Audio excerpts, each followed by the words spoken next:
miss. Let's keep moving.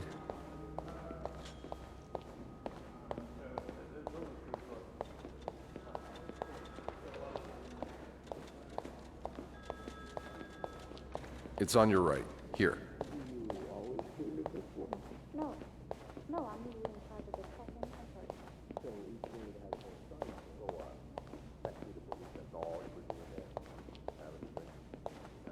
Here we are.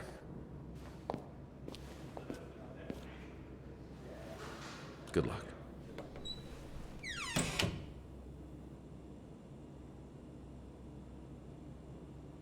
She's all yours, sir. Sophie Roy, I'm Detective Maurice Tremblay. Let's see. 21 years old, working at the Clarendon for over a year. Husband? I'm sorry? Are you married? No, not yet. I live with my mother. She's sick, so I have to take care of her. No father? No. It's always just been me and my mom. All right, Miss Roy. I need you to tell me everything that happened, starting with this morning. Au parc La Fontaine, les filles s'en vont et s'y promènent au bras des garçons. Tu les entraînes au cœur des buissons où elles étrennent l'amour en saison. Tu les enchaînes dans un tourbillon de vrai poème, car dans les frissons naissent toujours les plus belles chansons d'amour. Au clair de la fontaine, j'ai vu dans tes yeux mille couleurs.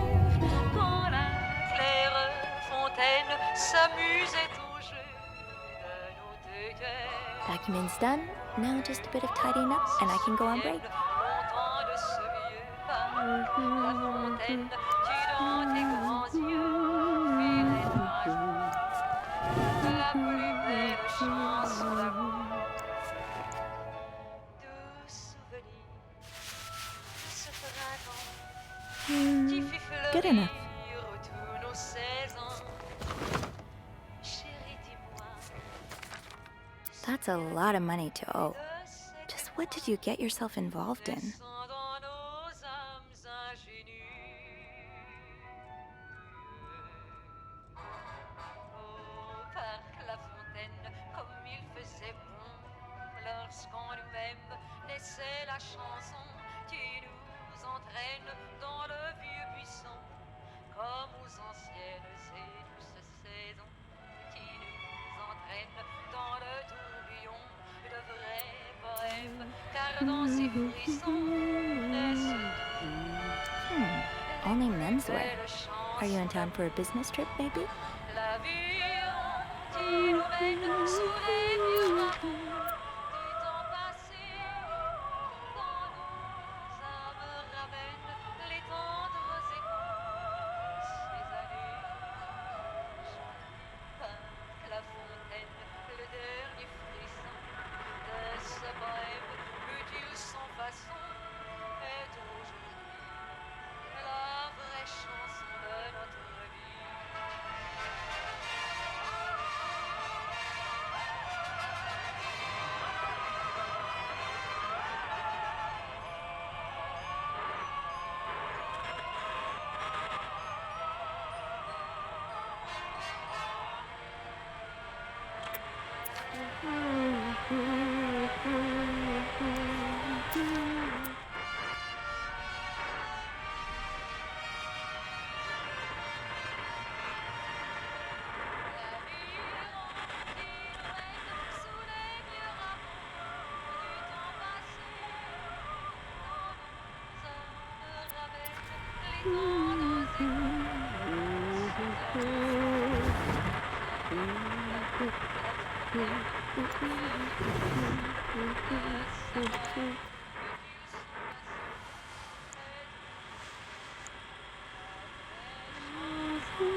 Nothing like a well-made bed.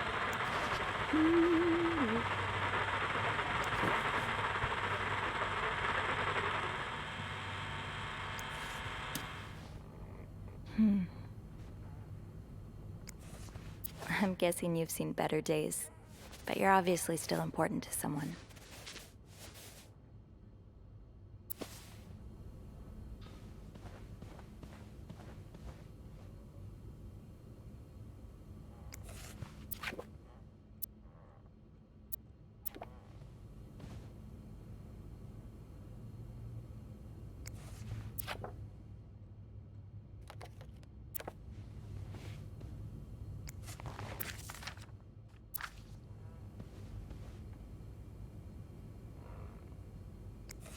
You brought your own mug? Well, I guess ours aren't quite as complimentary.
And voila.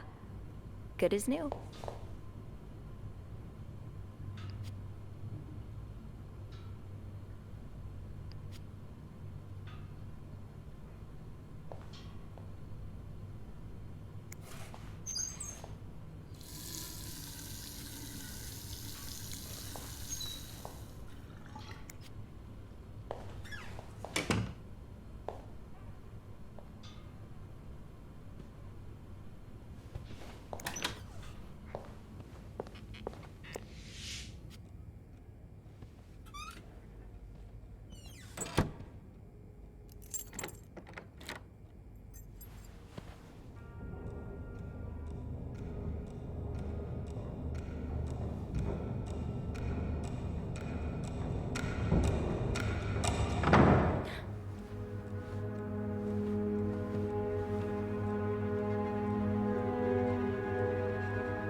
About that nut house they want to build next door?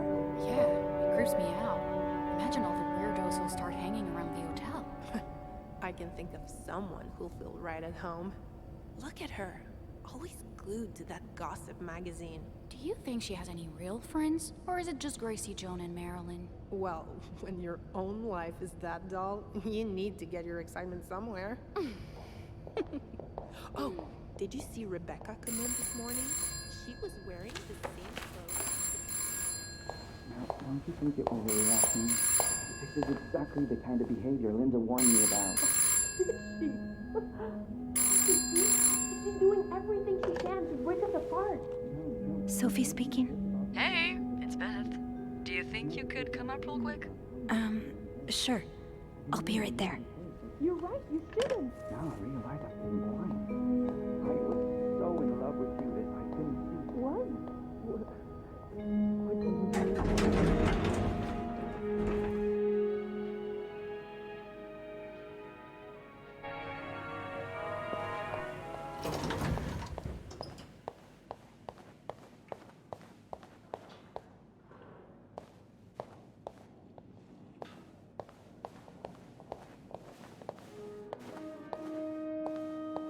Hey, Beth.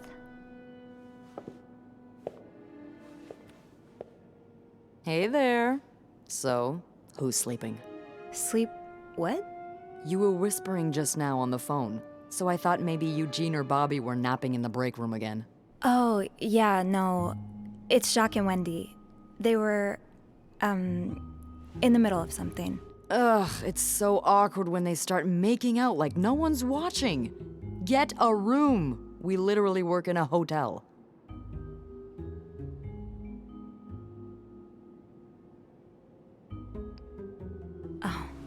I try not to pay attention to them. I just find the sucking noises hard to ignore, you know?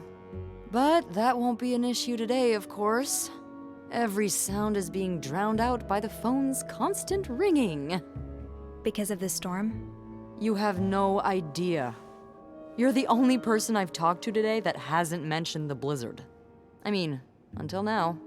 Oh. Sorry. It's all right. I guess I'm just looking for something else to talk about. Anything else.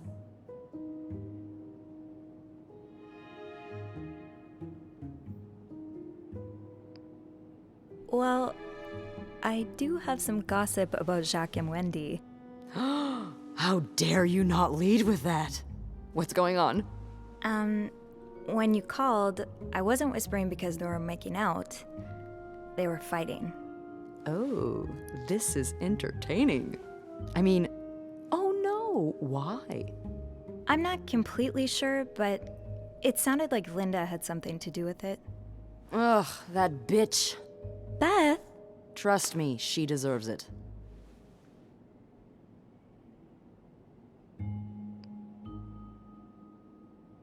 If you say so. I do. Well, that's it for today's scoops. Thank you for the gossip, Hedda. Wanna guess why I summoned you here? I'm guessing there's something I have to clean? Obviously. But what is it? Did a kid throw up again? God, no. Did that happen recently? Yeah, last week. I can still smell it. Feel it too. While I was cleaning, some of it got... I'm gonna stop you right there. Keep talking and you'll be cleaning up after me too. Oh. Sorry. Yeah, no, you'll be glad to know it's nothing gross this time. A nice gentleman decided it was time to redesign the lobby and helped us by knocking over that vase on his way out of the hotel. That's it? I would do it myself, but the last time I tried to leave the front desk, Bernard emerged from his lair to scold me about procedures and whatnot. Well, we can't have the beauty of the Clarington Hotel take absence from her throne, can we? Oh, the people would riot. Bernard especially. Bernard's hardly the people. Anyway, I have to get back to work. There's a mop in the supply closet next to Bernard's office, I think.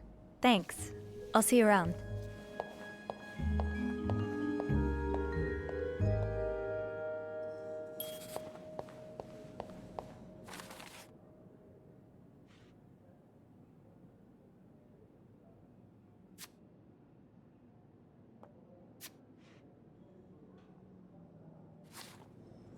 Okay, let's get that mop from the supply closet.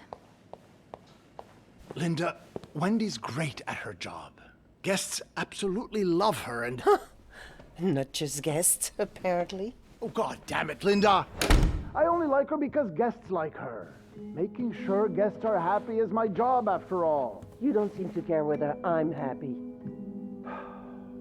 Listen, if Wendy wasn't doing her job, that'd be another story, but I can't just fire her without good reason.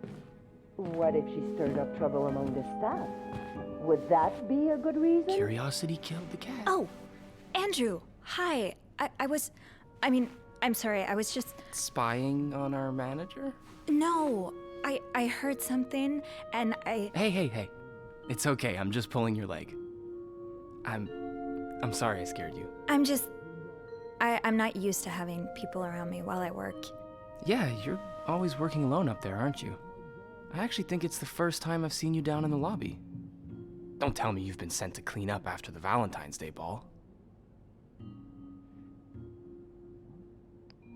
No, Beth called me.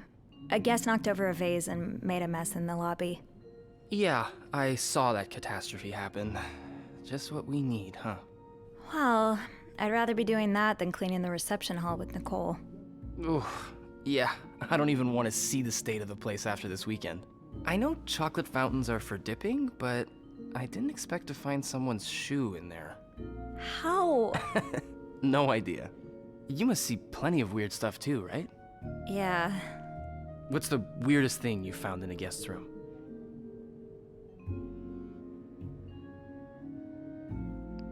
It's a bit gross. Oh. I hope it's got nothing to do with bodily functions. God, I hope so too. A few weeks ago, I walked into a room and found the trash can filled with cucumbers. Like, whole cucumbers. And some of them were carved, and I threw the whole trash can out that day. Don't tell Bernard. I won't. Oh. I better go help Beth. It's hell here with the snowstorm. It's okay. I need to, Yeah, alright. Take care. You too. As if it wasn't enough having to deal with endless letters of advice from Raymond. Raymond? What does he want? He wants me to lower room prices. Make sure the hotel can sell tables while we're at it.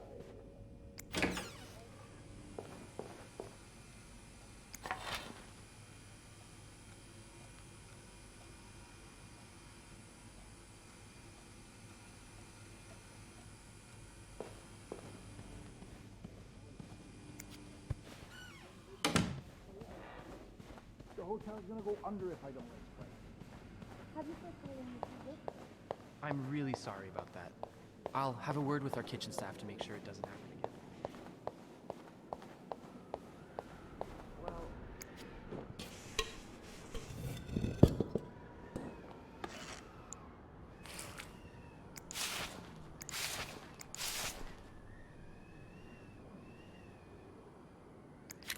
A film roll. The guest must have dropped it when he knocked over the vase. Probably should return it to him.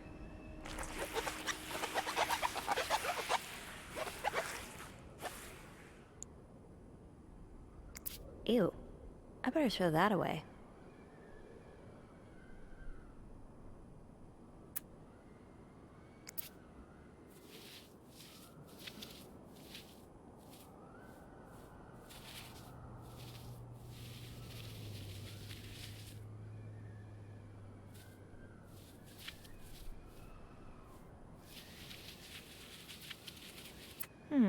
There's still some junk lying around.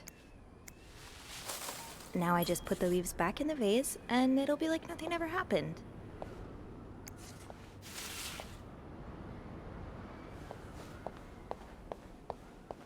Maybe Beth remembers who knocked...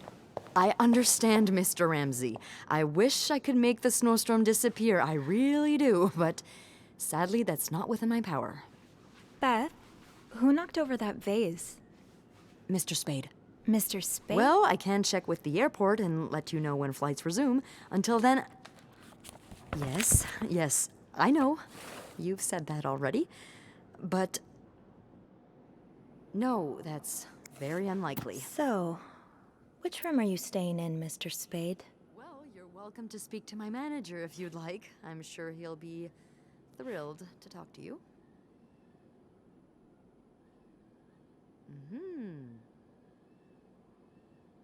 Well, for that, you'd have to talk to my manager's manager. Would you like to contact him? Sadly, he doesn't have a phone. He's a bit of an old-fashioned fella, if you know what I mean. Yes? Yes, certainly. So first I suggest finding a nice little corner where you can kneel down, all right? Then you clasp your No, hands that's not together it. and think really hard about just how much you want the snowstorm to end. Room 505. Great. That's on my floor. I can return that film roll without going out of my way. Very sympathetic to your plight. Making fun of you, sir. No, I never dare. No, I'm dead serious. If anyone can make this snowstorm end, it's me. Hello? Sir?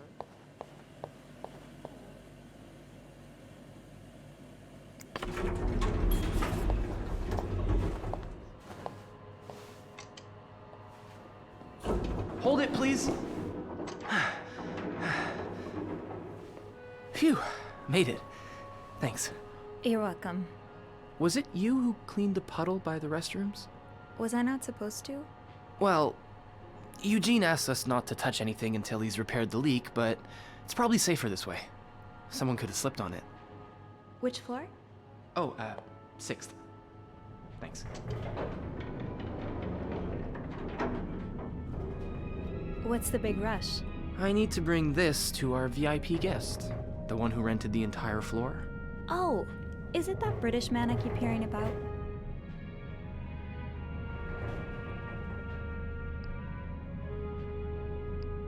He's sort of a celebrity, isn't he? He sure acts like one. I wouldn't want to be that poor assistant he keeps shouting at. I wish I was assigned to clean his room. Can you imagine the weird things I'd find? Be careful what you wish for. I wouldn't be surprised if the man kept a few skeletons in his closet. Can't you tell me who he is? I've never actually met him. I always talk to his assistant. Only Bernard knows his identity.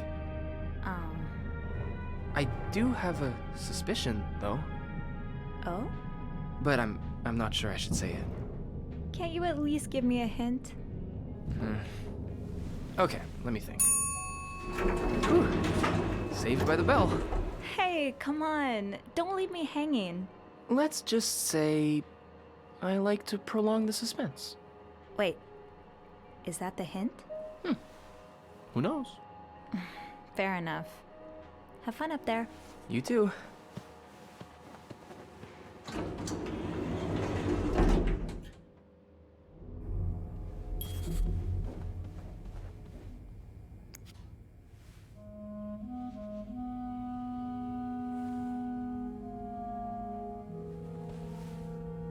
Mr. Spade?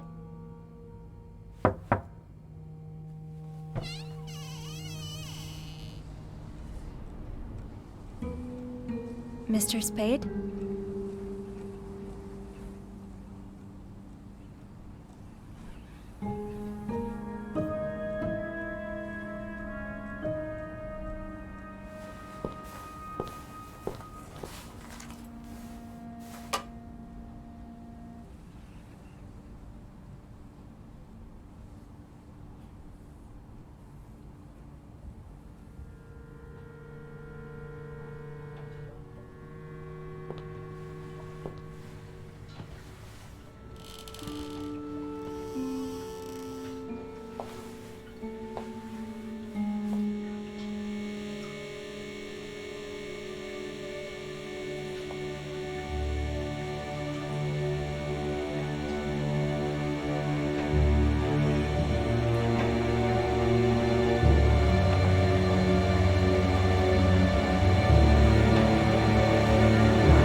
What is this?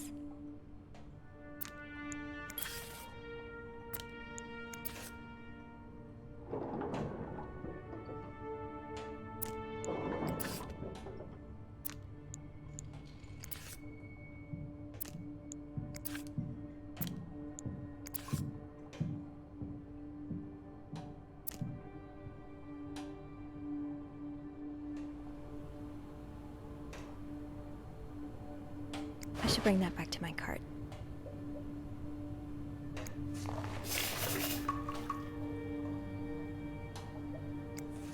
Looks like prescription drugs. But what are they for exactly?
Barrington Hotel reception desk, Beth speaking. What can I do for you on this very fine day?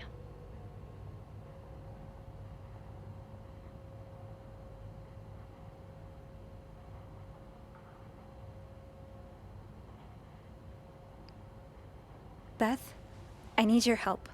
Sophie? What's going on? I think Mr. Spade's stalking me while I work. Really? I knew it! You did? I mean, I knew there was something fishy about him. He just has creep written all over his face, you know? How did you find out? He took pictures of me. I found them hanging over the bathtub. He set up a kind of dark room. Pictures of you? Doing what? I can't believe I'm about to say this, but sometimes when I clean the rooms, I get a little curious and, you know, snoop through our guest stuff. Sneaky. And Mr. Spade caught you in the act, I suppose? Yes.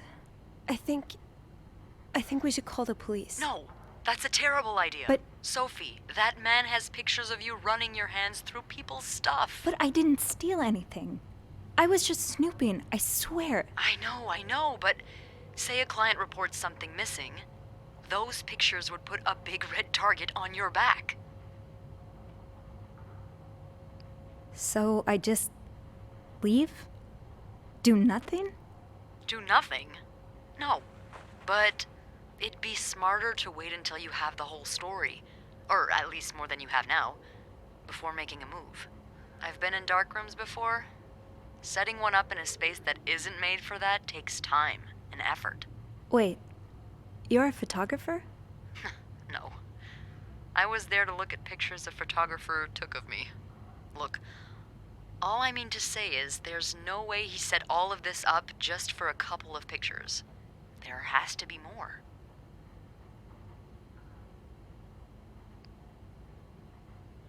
Well, I didn't look through the entire room, but there is a safe here.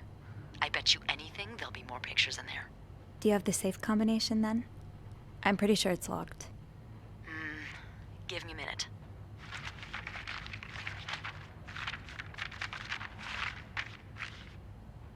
Merde. Those idiots. What? I can't find the combination list. The night staff's probably lost it again. Anyway, we always ask that clients write down their code somewhere so they don't have to call reception a dozen times. Maybe you can have a look around the room, and I call you if Mr. Creep comes back. You know, so you can get out of there in time. Okay, yeah. Thank you. Oh, it's nothing. Oh, and Beth, Mm-hmm. please keep this between us. Of course.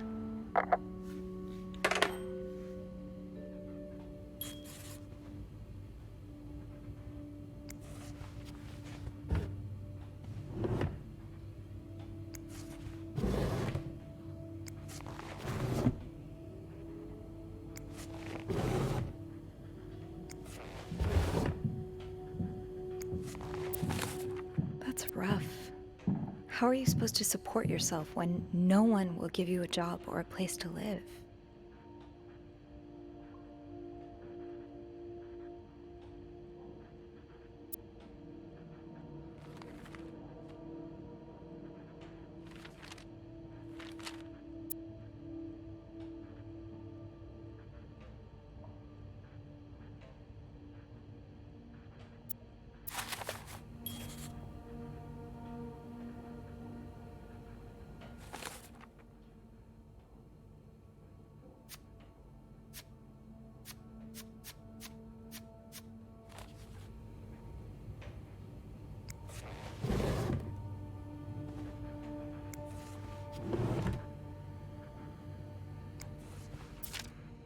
You're pawning off your possessions? What do you need the money for?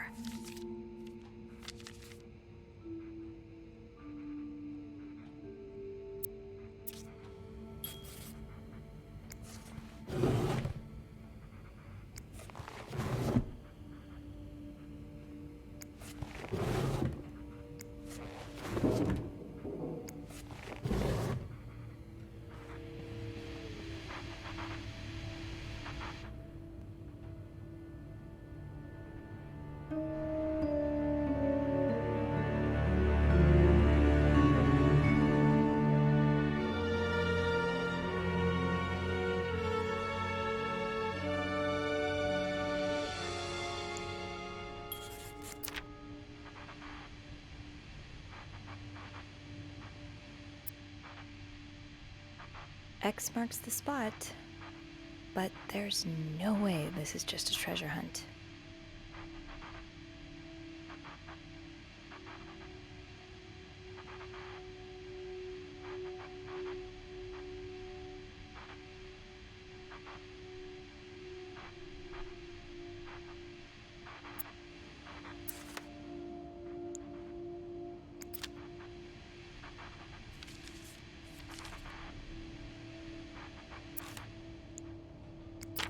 The oratory. I just went there for the first time and God, it's been years, hasn't it?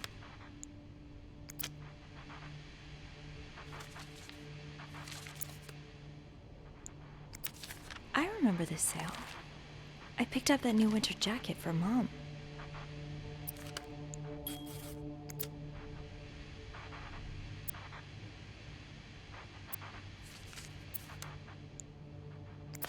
Harry's diner, too. Were we ever there at the same time?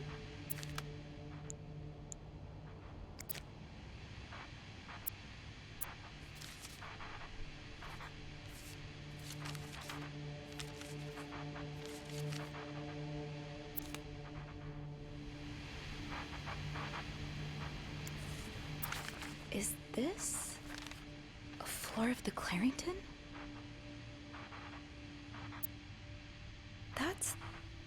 That's my schedule. Just how long have you been watching me?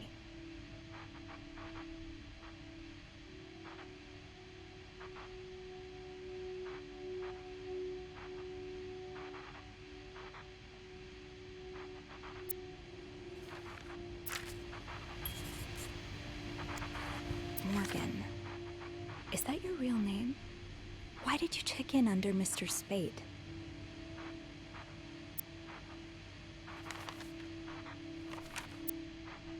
Lindsay, did something happen between the two of you before she died?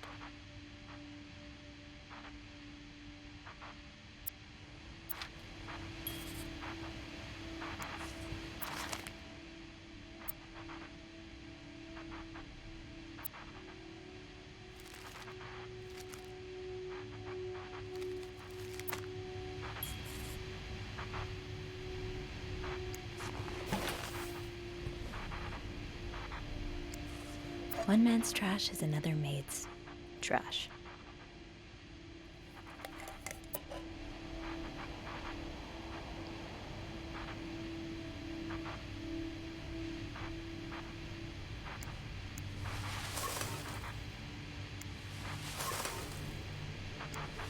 I hope you aren't eating those beans.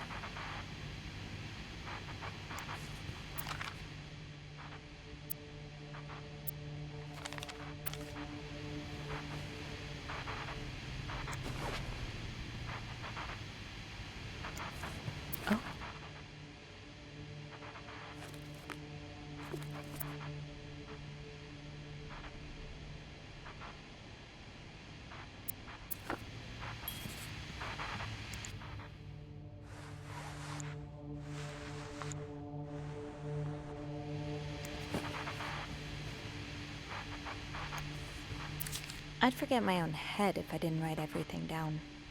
I guess we have that in common.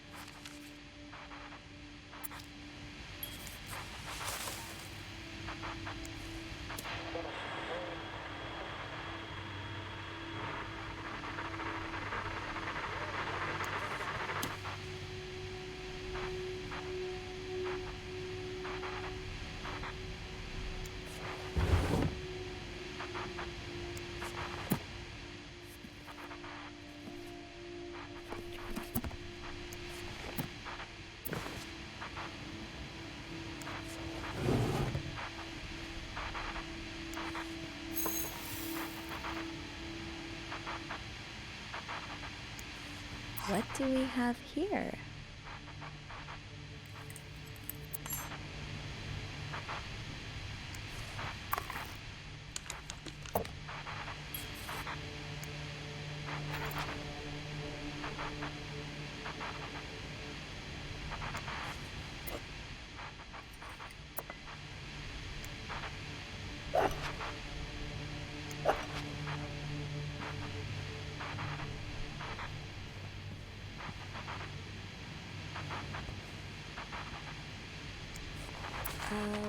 Request to move to 507.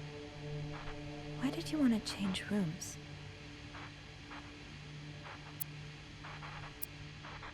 Yeah, no surprise Bernard denied the request. Mrs. Beaumont's been here so long, we could probably just put her name on the door at this point. Who knew Bernard could be nice? There's something on the back.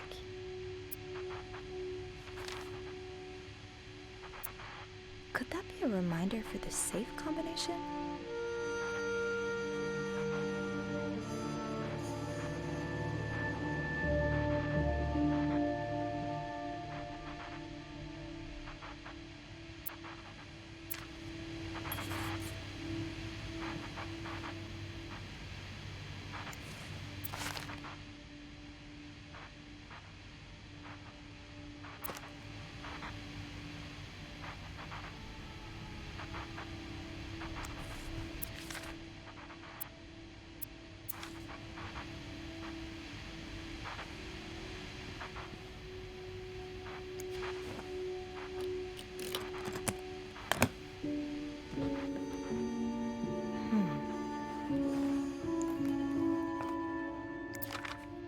You spent 10 years in a psychiatric hospital. And it looks like you left with a long list of diagnoses and prescriptions.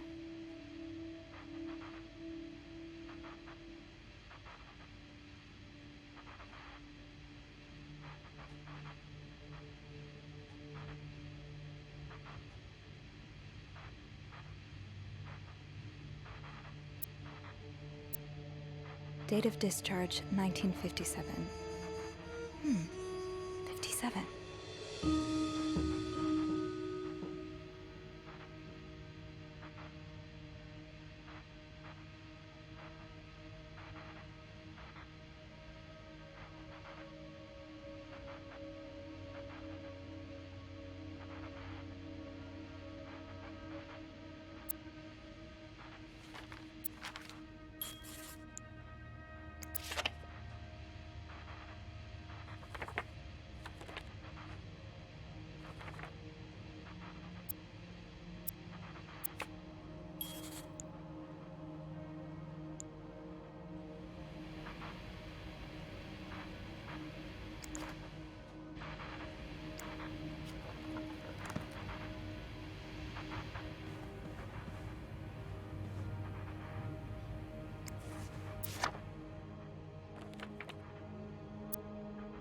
Ninth Infantry Division.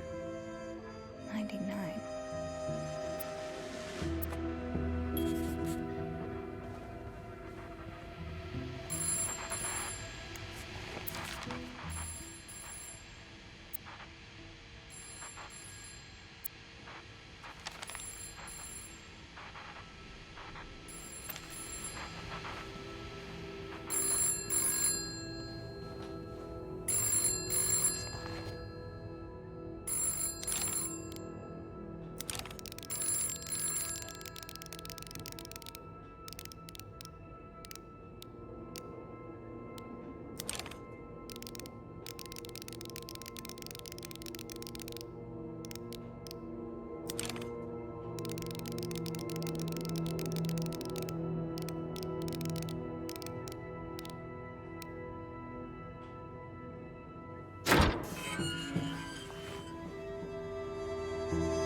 Okay, Sophie, you should probably put this down.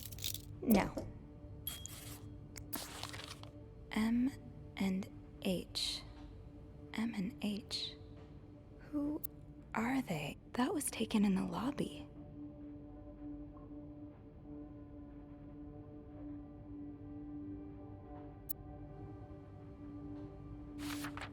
You're going through their trash? You really want to find out what M and H are up to, don't you? Why are you following them? And who's sneaking out at night? This looks like Beaver Lake.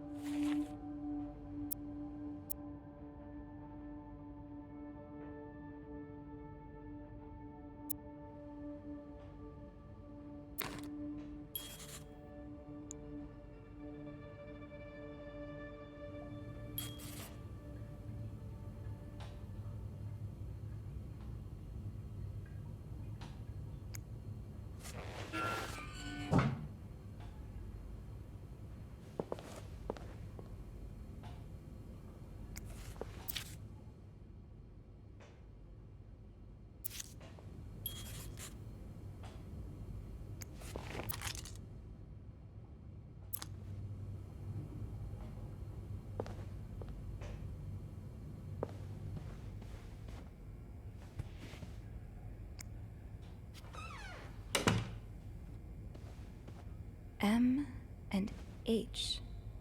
Maybe Beth could find them in the logbook. I should call reception. M and H could be in danger.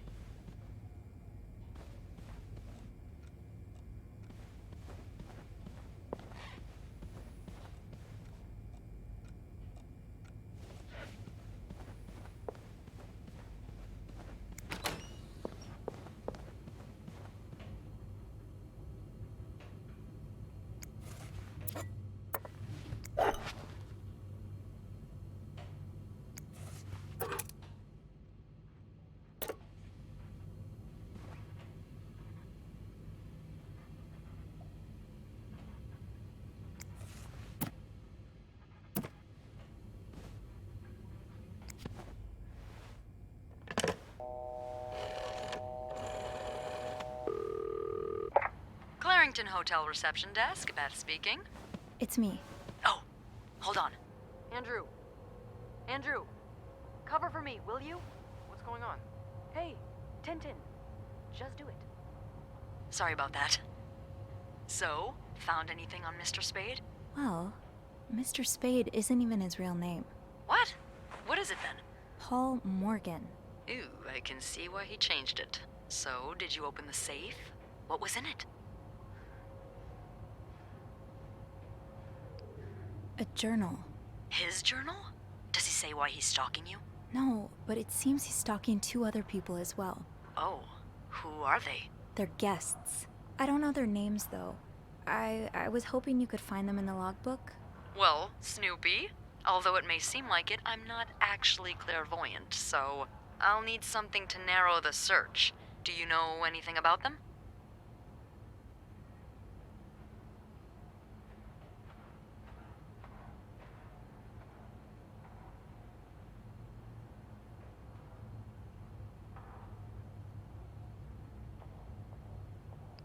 Mr. Morgan refers to them as H and M. Well, that could mean a lot of things. It could be their initials, or, I don't know, husband and mistress. Oh, I hadn't thought of that. Yeah, I'll need a little more to go on. I found out that Mr. Morgan made a request to be transferred to room 507, but it was denied because... That's Mrs. Beaumont's room. Exactly. Why change rooms when his entire setup is in 505? I'm not sure. I just thought it might be related. Maybe, but... would you look at that? There's a couple staying in room 509, Hector and Marcella Cruz. Hector and Marcella. H and M. Yeah, that's what I'm thinking.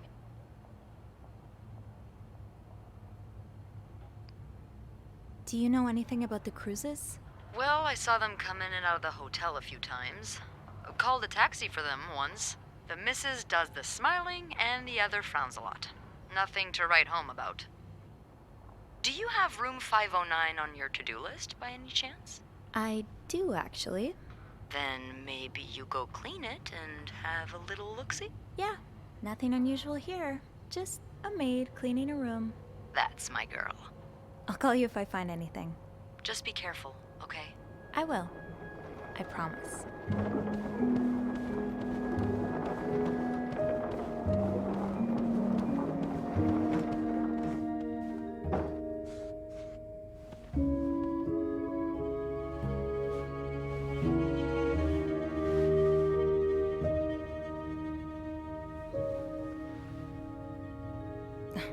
must have forgotten my keys in the break room again. I'll need my keys to enter room 509. I should probably check the break room.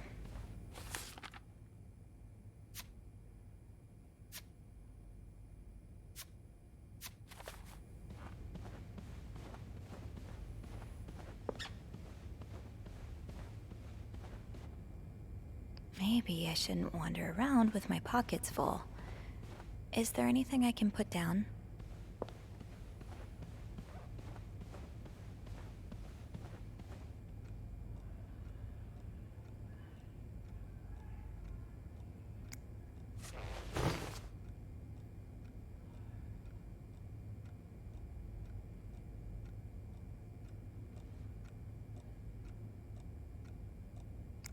Let's put those on the... I'm sure I'll find more laundry to add to the pile. I'm sure I'll find more laundry to add to the pile.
Does carrying this everywhere really make us better maids?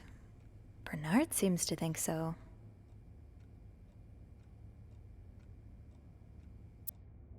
Being invisible has always come easy to me. Everything must disappear. Makes us sound like magicians. Telling apart the treasure from the trash can be tricky sometimes.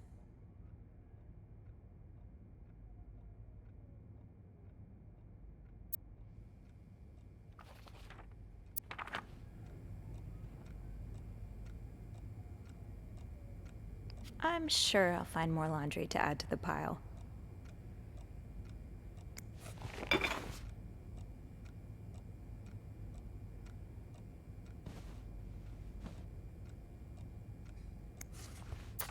Linda's been putting these everywhere lately.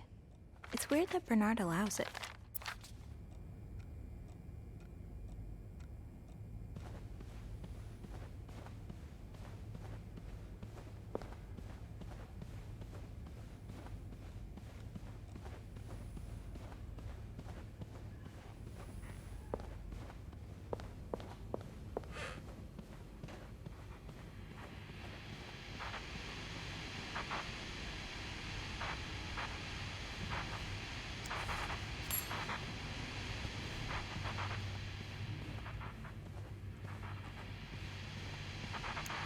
The storm must be getting worse. I hope Mom's not too bored without her TV shows.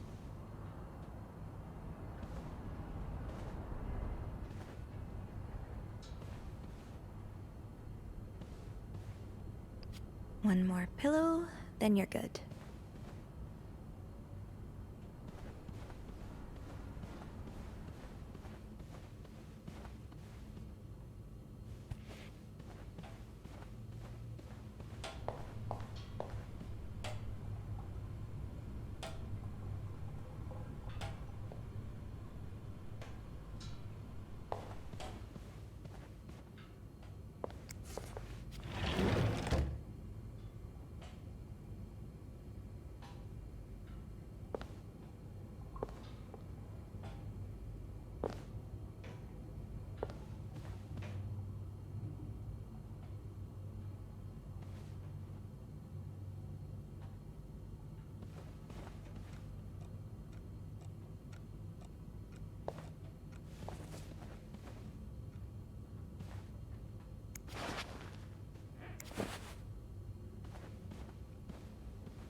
it's locked.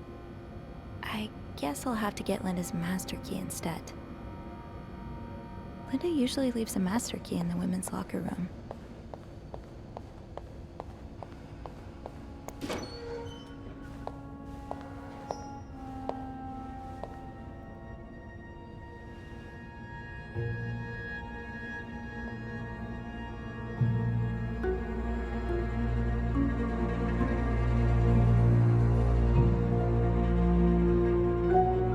Hypocrite bitch. What did Linda do?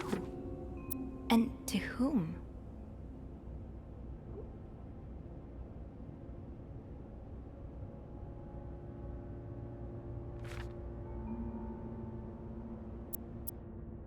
Oh, Linda. What would your husband think of all this?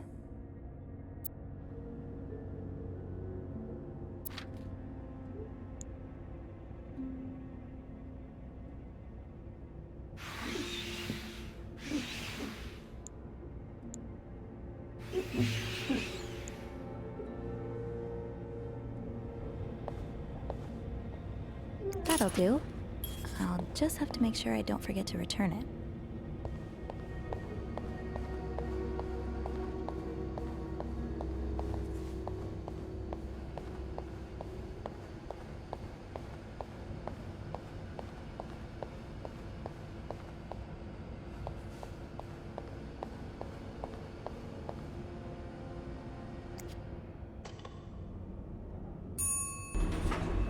Hey, you. Oh, hey, Beth. On break already? Sadly, no. I have an express delivery to make to the 6th floor. Isn't that Jacques or Andrew's job? Well, they're both busy, so... What about you? I thought you'd be in 509. I'm heading up now. I just had to grab Linda's master key before I could continue our investigation. Oh, I see. Well, this has been quite the day so far, hasn't it? I can't remember the last time work was this interesting. Yeah, that's definitely one way to put it. That's not all, though.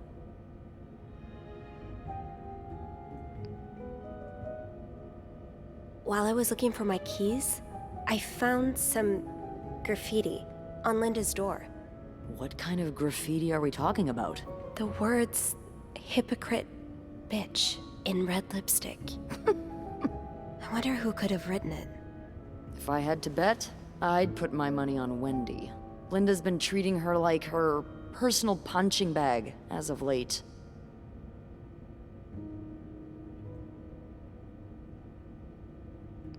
Bernard's already on his last nerve today. If he catches wind of more drama between Linda and Wendy, the stress might kill him. Huh. And I can only hope I'll have a front row seat when that happens. I don't know the first thing about running a hotel, but the amount of pressure he must be under, I don't think any good would come from adding to that. I guess not. You know, I don't know how you do it, Sophie. Maybe it's because my empathy only goes so far, but I admire that you're able to feel for just about anyone.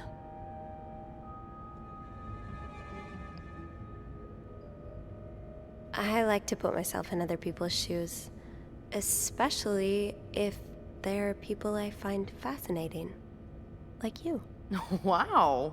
The way you turned that compliment right back around at me was masterful. Well, this was a lovely chat, but I better see if Eugene is around maintenance. Hopefully he can help me find this thing for our esteemed guest. Yeah, we both got a lot on our plates today. I can't wait to find out more about our friends H&M. Take care. You too.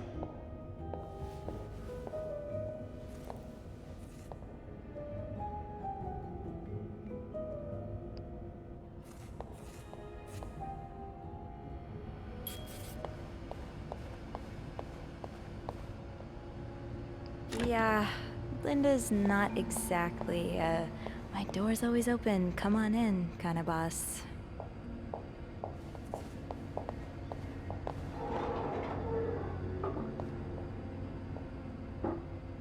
Where is Eugene when you need him?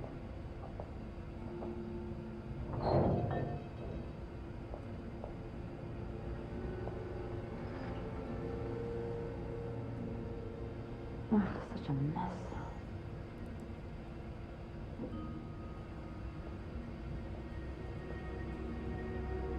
Oh God, please don't let me see Mouse.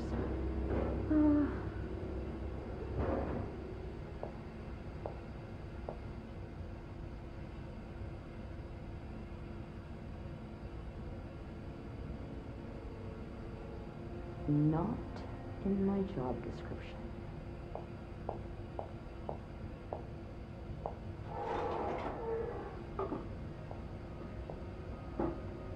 Where is Eugene when you need him?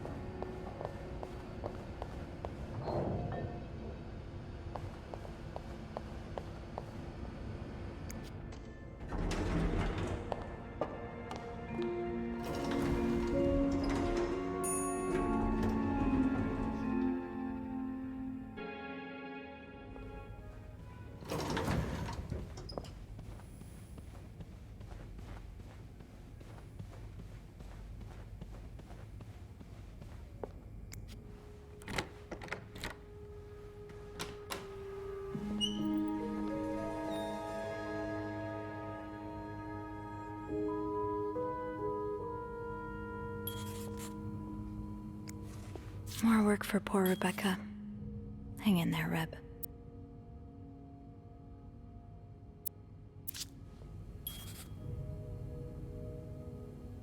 Looks like someone had quite the shopping spree. No combination, no entry.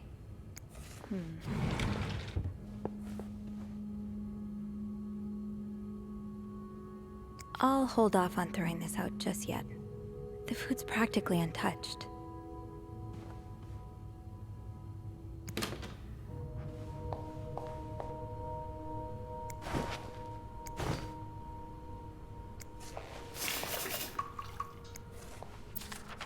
These are lovely. I wish you'd had more confidence in yourself.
I should wait till I have more to report before calling Beth.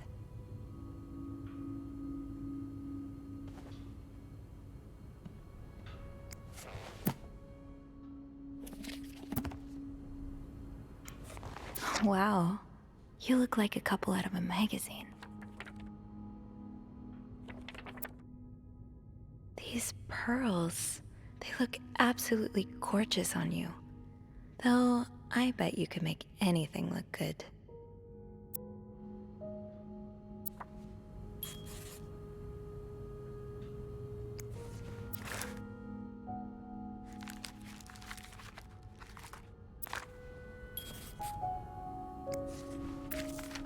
This person looking for you back in Texas, was he really just a coworker?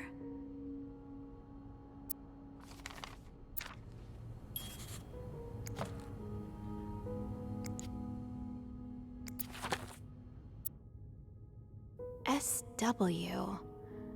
Looks like you had a few appointments with him, Mr. Cruz. Or her. SW. Looks like you had a few appointments with him, Mr. Cruz. Or her.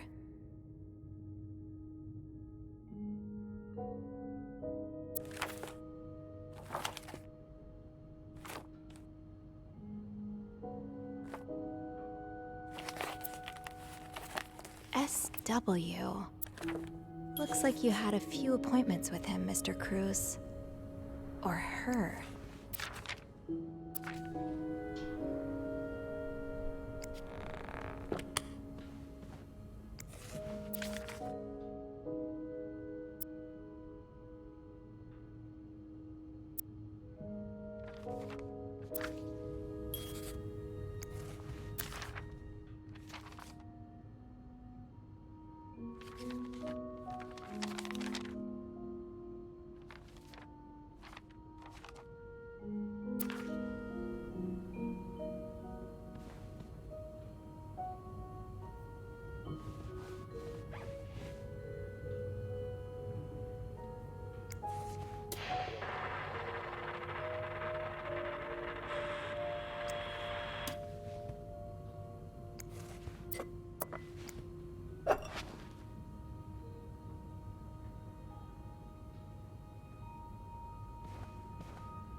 Someone's been sleeping here.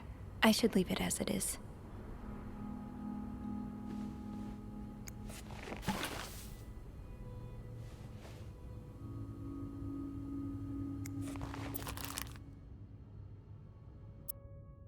I'm not sure how the children are affected by what goes on at a bar on a Friday night. But I'm no lieutenant, so... Ah, my new home, according to Suzanne and Yvette. This is horrible. I don't think I'll ever understand what pushes people to go so far as killing. Wouldn't be surprised if everyone's a little bit more on edge today. Bad weather has a way of doing that. I'm not sure how the children are affected by what goes on at a bar on a Friday night. But I'm no lieutenant, so...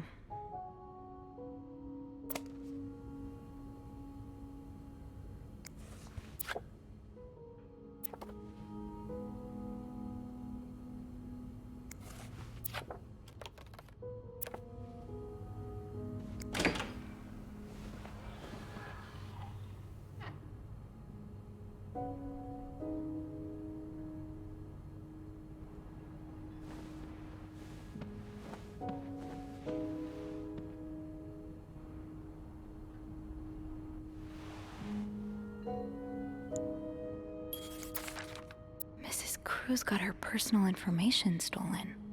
Is Mr. Morgan behind it?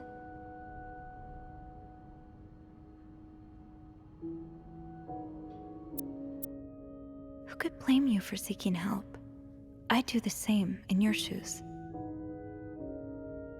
These scribbles don't look random, but I can't figure out what they mean.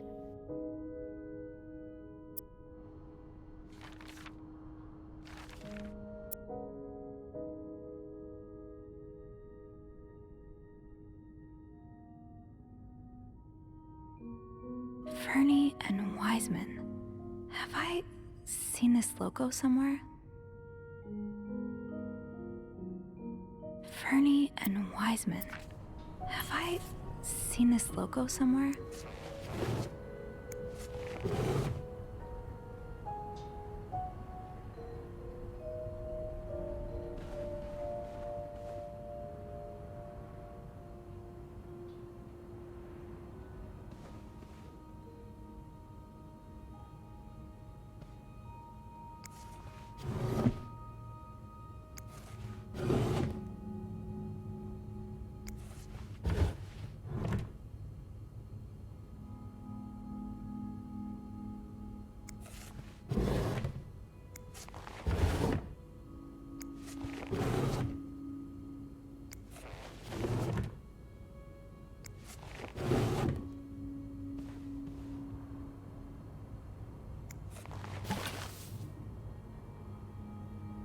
Looks like someone tore that note apart, but I'm missing some pieces. I can't make out what's written.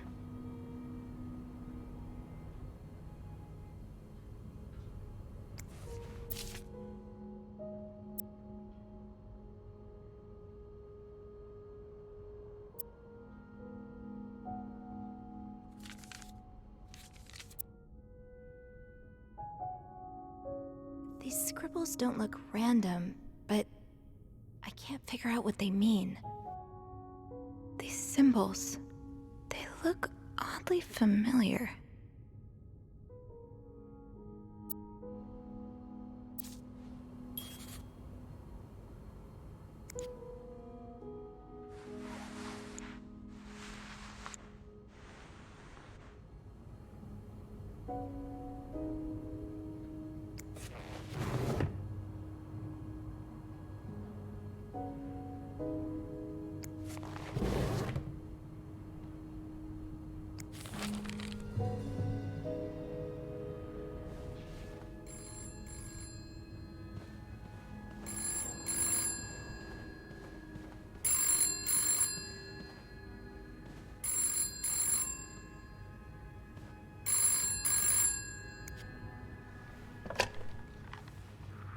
Hello?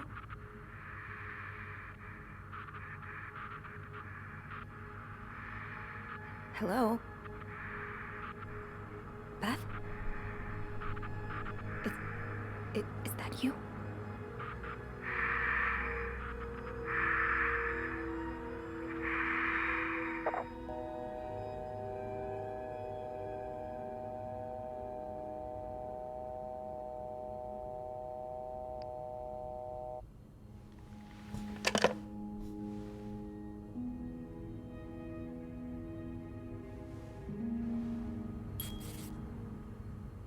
Maybe I'll find more of those torn paper pieces if I keep cleaning the room.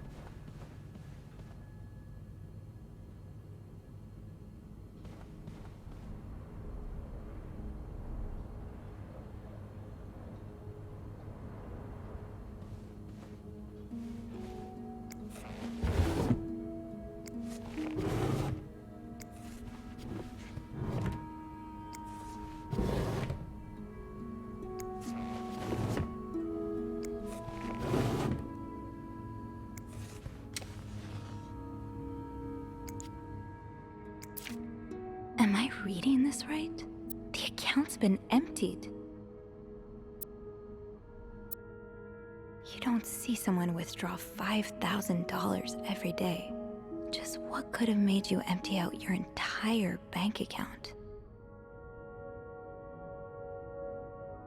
You don't see someone withdraw $5,000 every day. Just what could have made you empty out your entire bank account?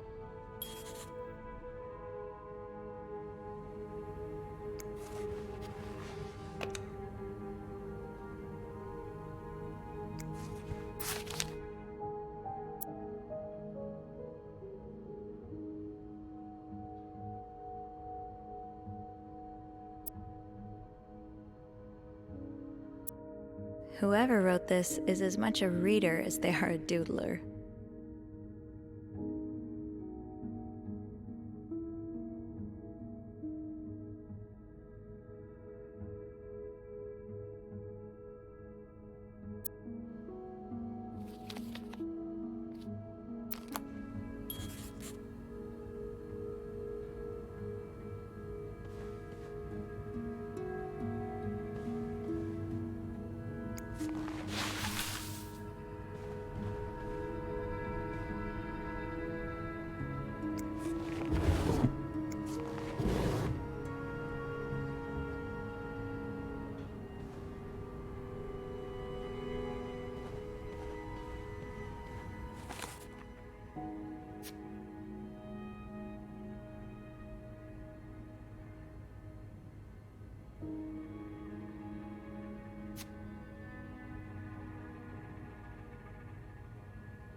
looks like the code is made up of 4 letters.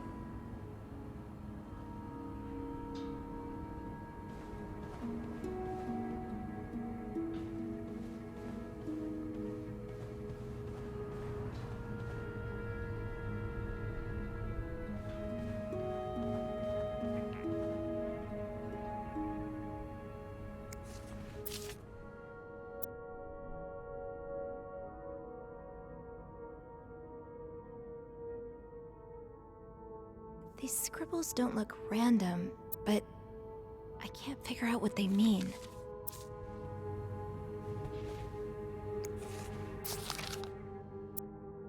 Whoever wrote this is as much a reader as they are a doodler.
It's some kind of code.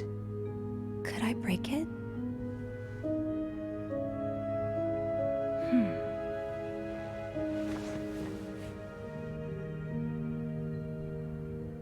I should keep an eye out for those symbols.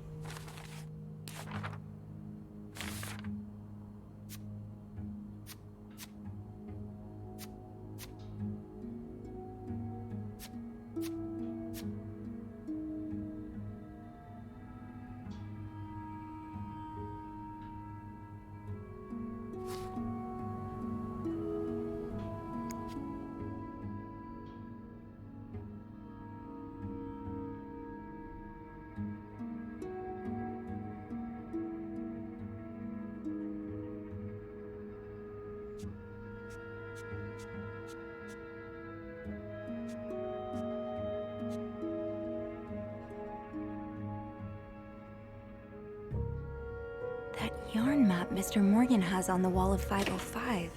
Weren't there some peculiar doodles? Symbols, maybe.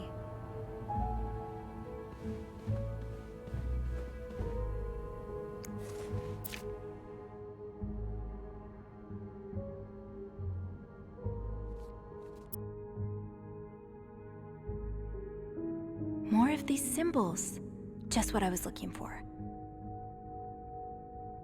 Yes, these are part of the same set. I think I can use this.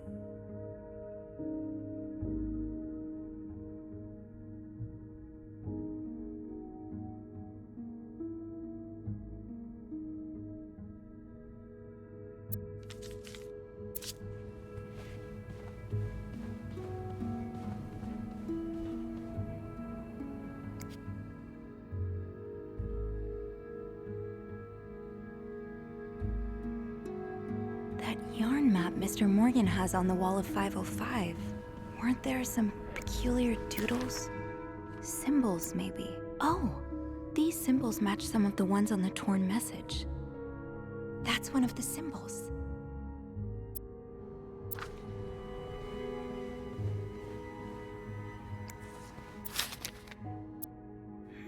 Yeah. I think these match the symbols on the papers I collected.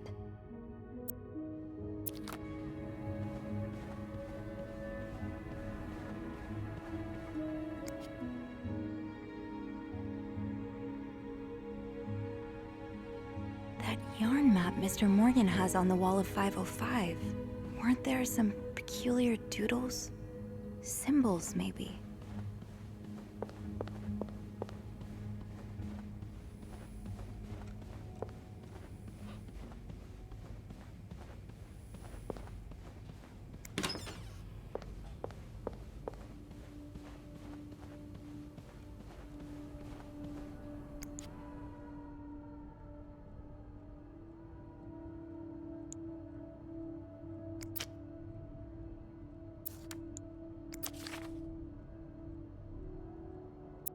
More of these symbols. Just what I was looking for.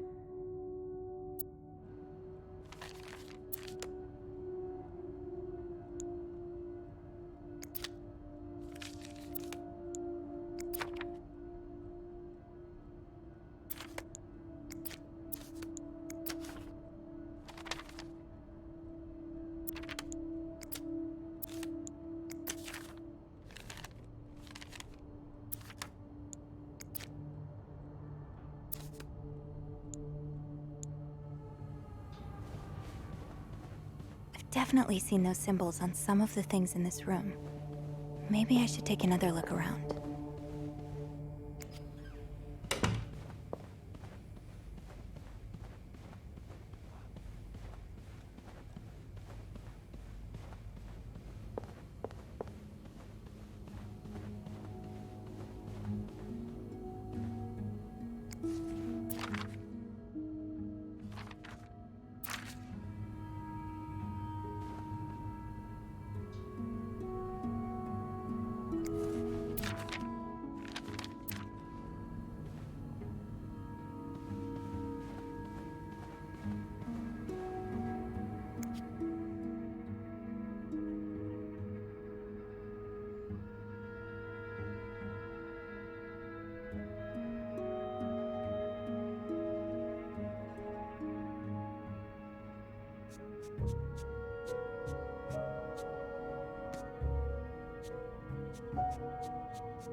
That yarn map Mr. Morgan has on the wall of 505. Weren't there some peculiar doodles? Symbols, maybe.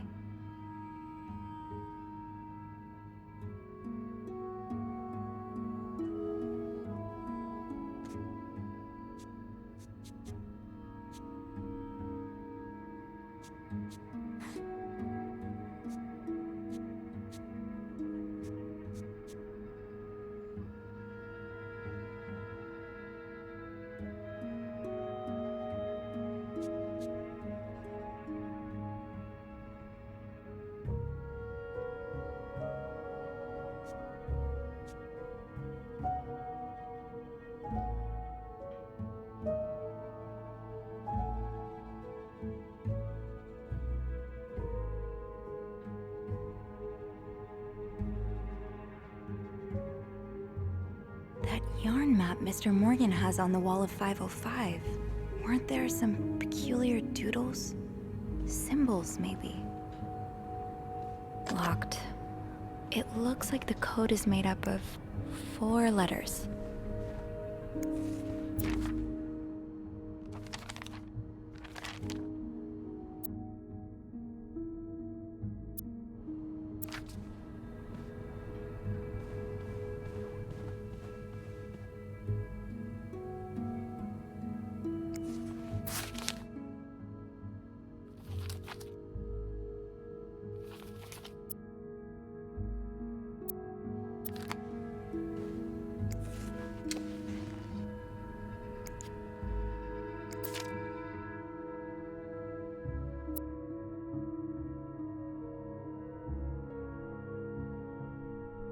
Aha! I'll have to remember these. Aha! I'll have to remember these.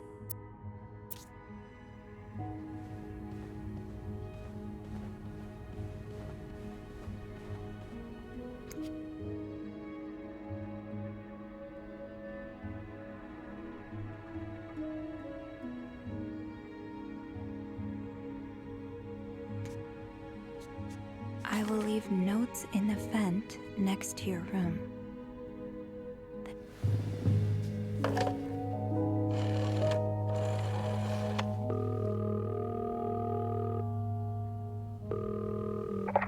Clarington Hotel reception desk, Beth speaking.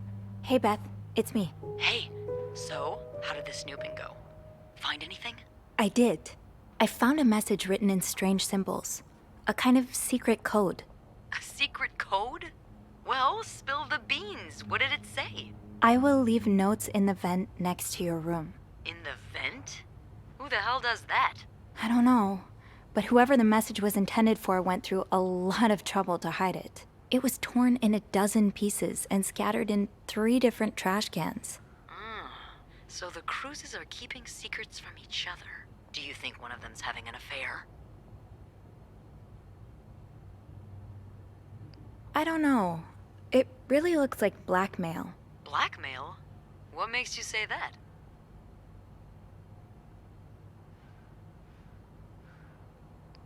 I found a bank statement belonging to Mrs. Cruz. Her account was emptied very recently. Ooh, that's interesting. But it could mean a lot of things. What do you mean? Well, people need their money, especially when they're traveling. Although I have to admit, withdrawing all of it does seem a bit strange. Is that all you've got to back your theory? I also found a letter from some sort of company, Fernie and Weissman.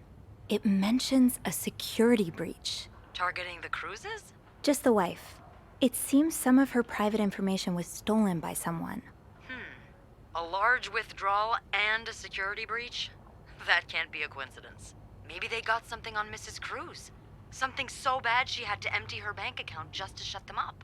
Yeah, that's what I'm thinking. I see it, yeah. It could be blackmail for sure. Do you think Mr. Morgan's the blackmailer?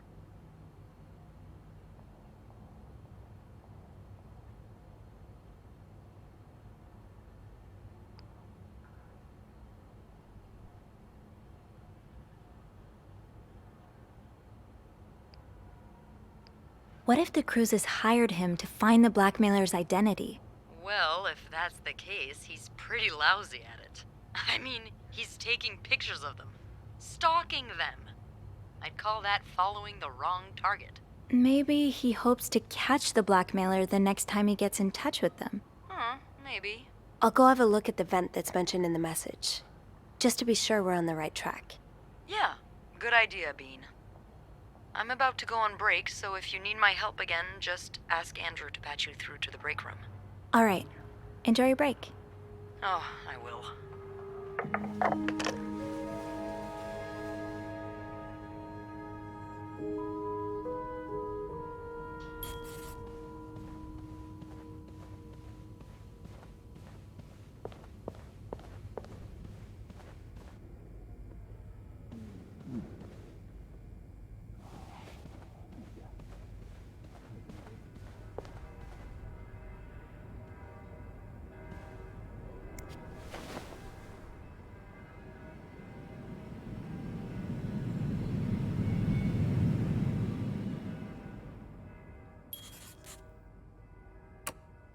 Can't open these without a screwdriver. I might be able to find a screwdriver in the janitor's closet.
Highest priority, huh?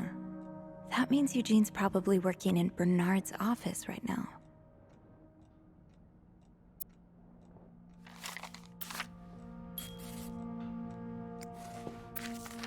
It sounds like Eugene asked Bernard to stop opposing the construction of the new psychiatric hospital. And Bernard was Bernard.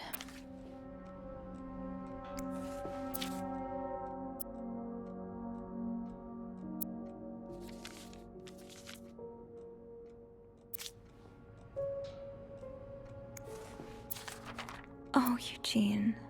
I had no idea.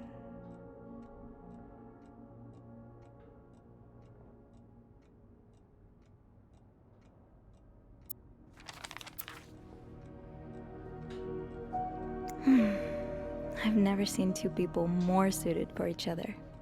I hope they work things out. They need to. Eugene's a pro at fixing the fuse box whenever there's a power outage.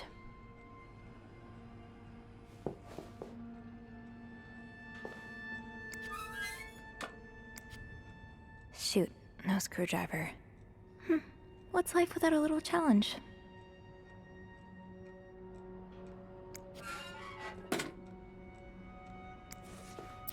Huh, this must be Eugene with his daughter. He looks like a caring father. Wait, Sophie, you don't need these. Be careful. It's a slippery slope towards becoming a hoarder.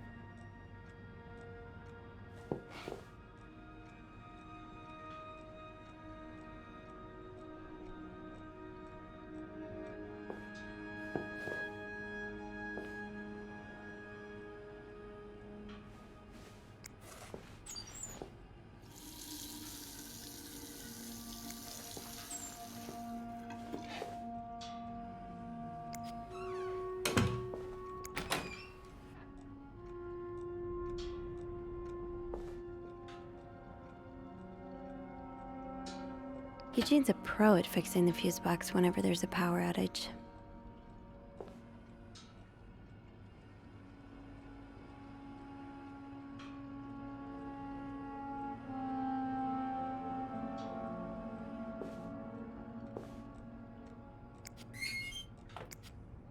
Shoot, no screwdriver. What's life without a little challenge?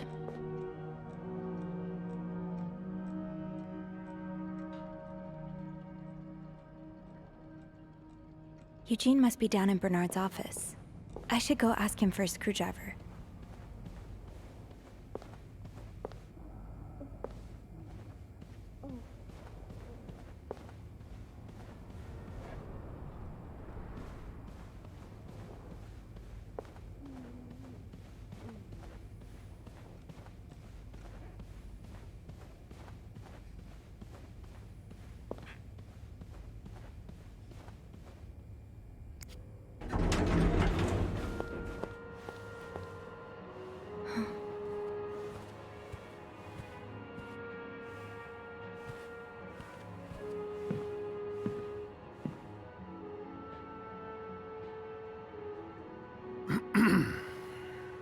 It's, Miss Bellevet, isn't it? What? Oh, Roy. Oh, right.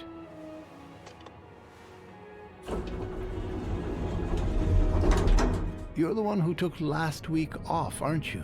You had to, take care of your sister, I think? Mother. My mother.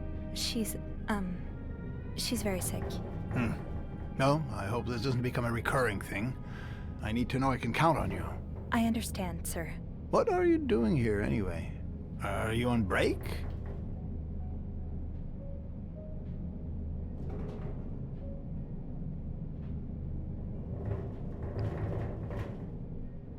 No, I'm just getting a screwdriver. A screwdriver? What for? Loose vent. Well, that sounds like a job for Eugene, doesn't it? Yes, you're right. Then leave the repairs to him. Okay, I will.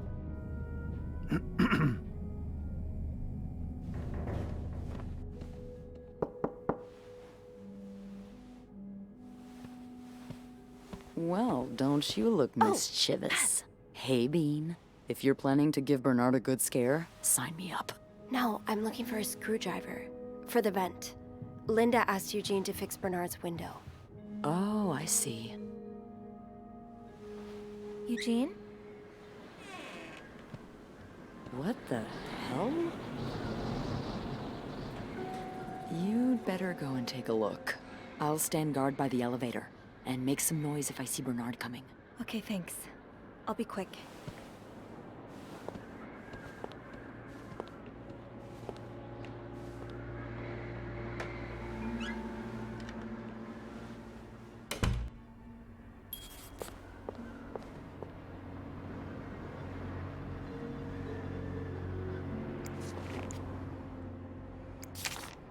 Opposing something that could help so many people just because it's close to your hotel? This is ridiculous. So, I take it the open window was not an accident. Can't say I blame you, Eugene.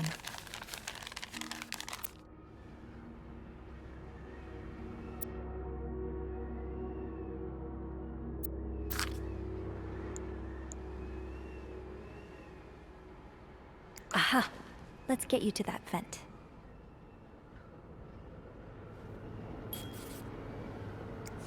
With this blizzard, Bernard's office will be a skating rink by the end of the day. Best to avoid that.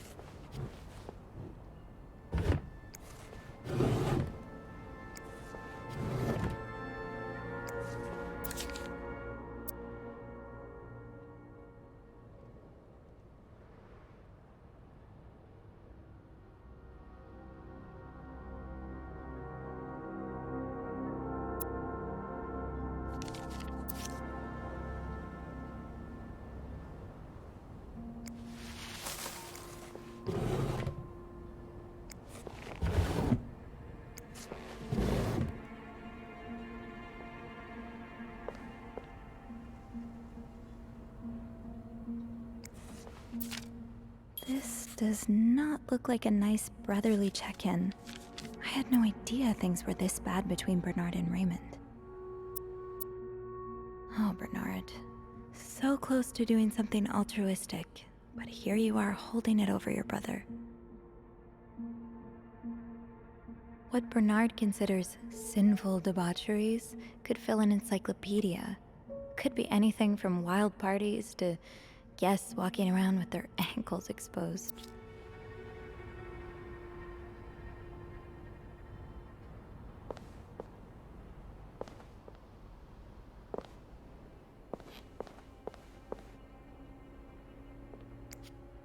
Kinda wish I worked here when Raymond was in charge.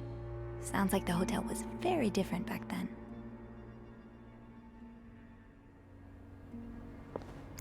Well, just look at these distinguished gentlemen. And a young Bernard.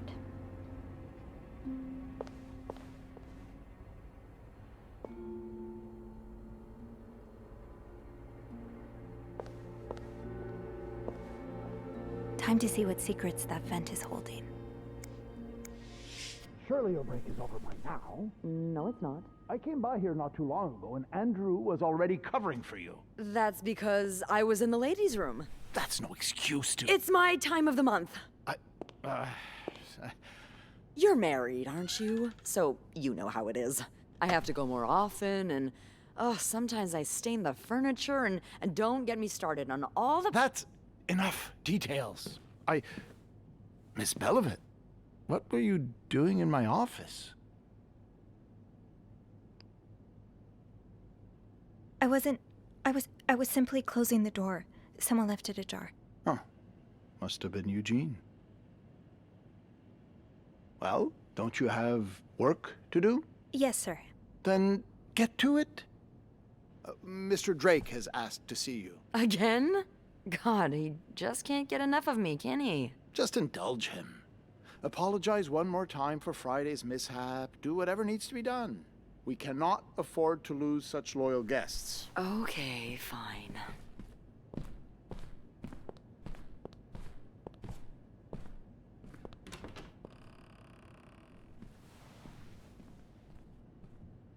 That was a close one. Yeah, I had a few cold sweats, but at least I found what I was looking for.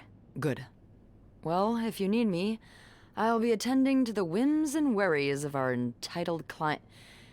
guests. Don't be a stranger.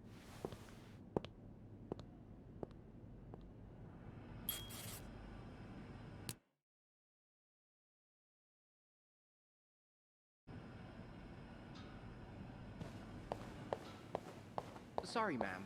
How big did you say your party was again? Whew, that's big.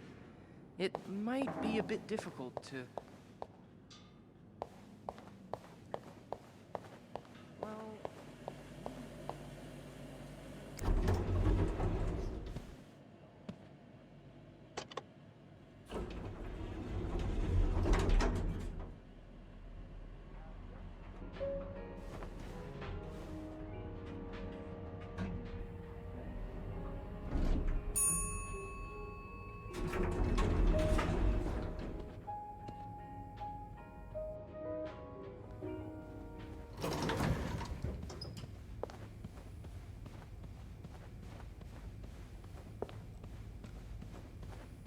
Oh, I guess I'm free to disturb room 508 now.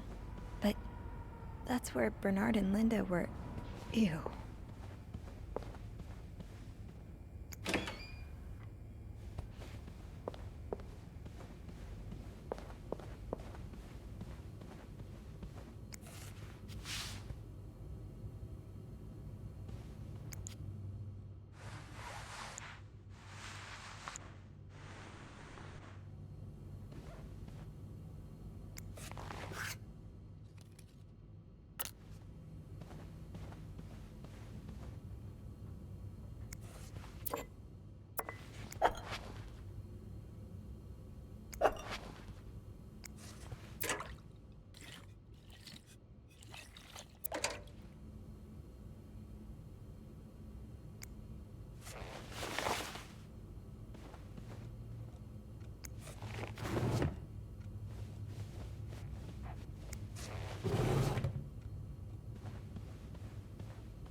Meet me tonight in my room. Michael will be sleeping. We need to discuss our plan.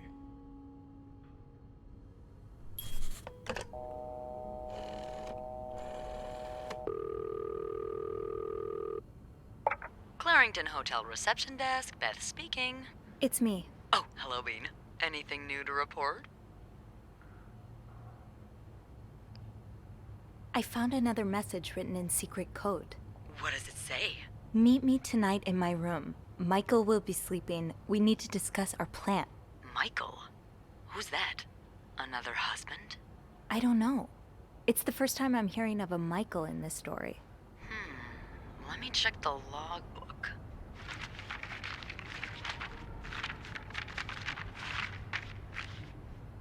There's a Michael staying in room 507. Mrs. Beaumont's room? But she doesn't have a husband. She's here alone with... Oh! Michael must be her son. I got him some extra blankets the other day so he could build a fort. Could Marcella... Yes? No, never mind. So, what's next? I guess I should go have a look at 507, but it's not on my list. There's a do not disturb sign on the door. Well, I could call the room to make sure no one's there. Good idea. Hang on.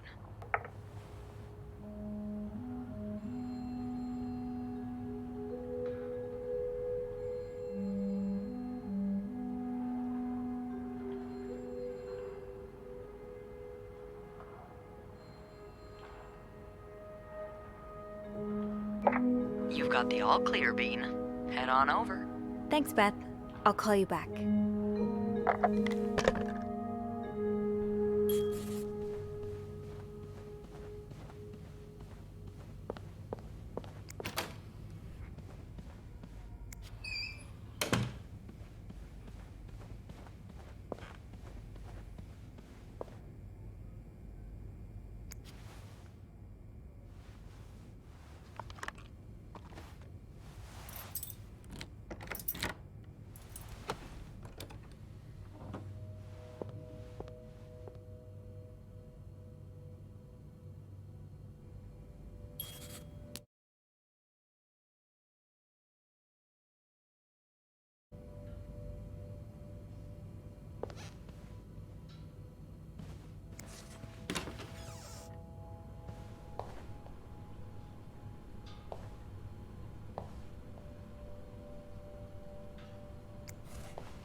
All but outright threatening you.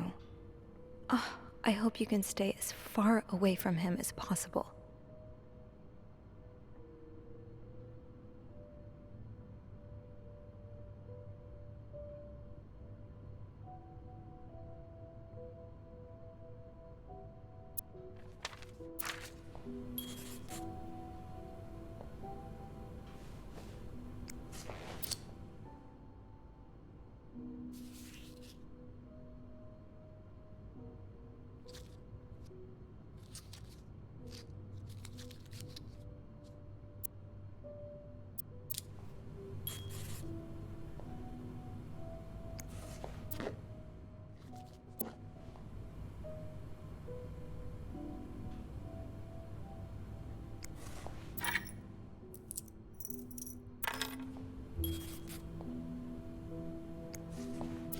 Looks like someone grew tired of looking at your face, Mr. Beaumont.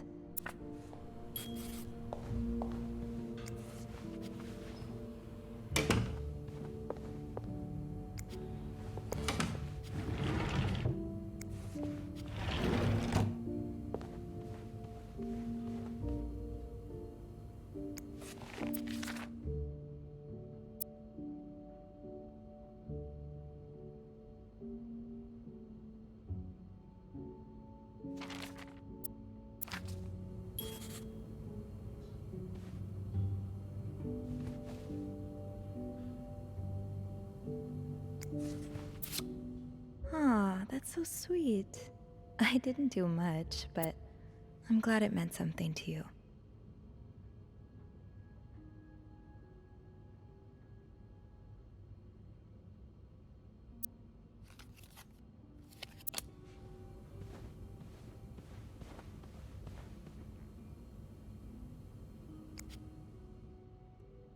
Locked. The key has to be around here somewhere.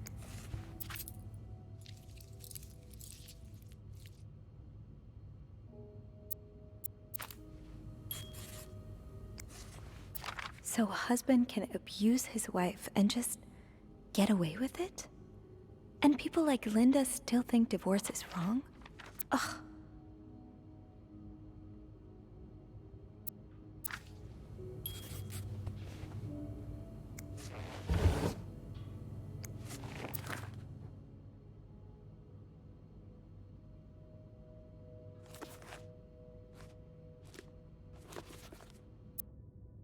Bridget Boswell.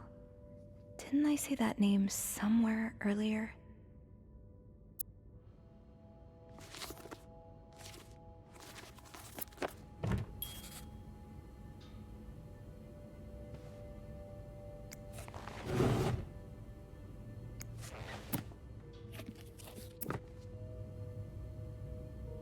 Funny how some games really stand the test of time.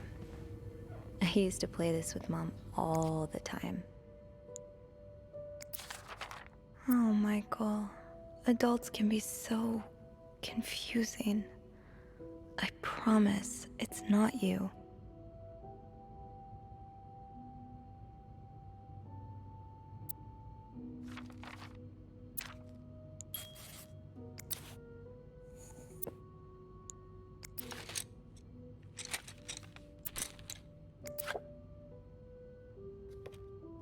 So you were eager to set up a meeting, but didn't want anyone noticing.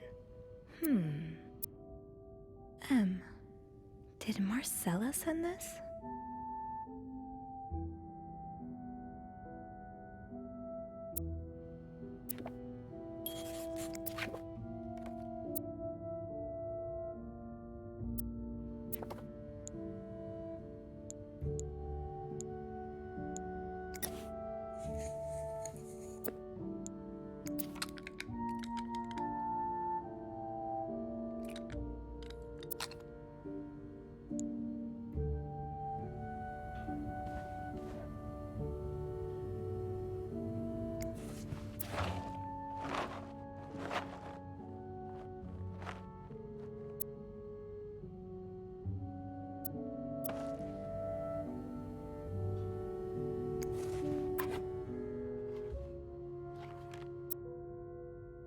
You almost look like Marcella.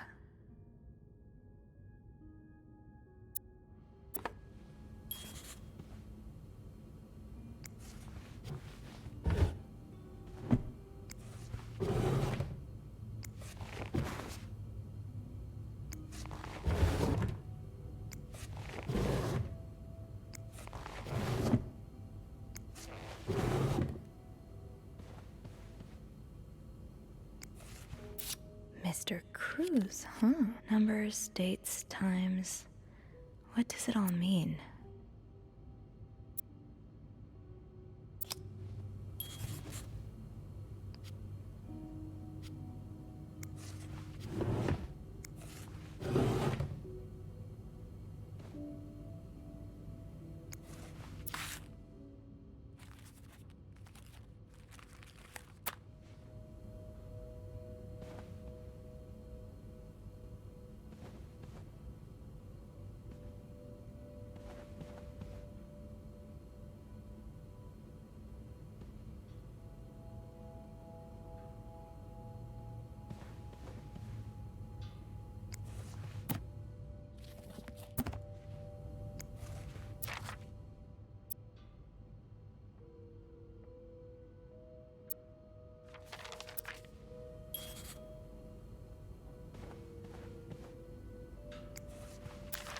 Sounds like this is from your school days, but the name of the sender is smudged.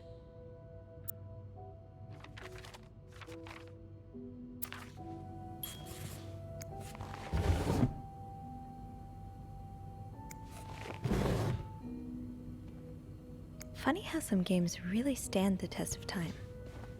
I used to play this with Mom all the time.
I don't think I'll need this again.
You know the drill, Sophie. Let's sweep and snoop.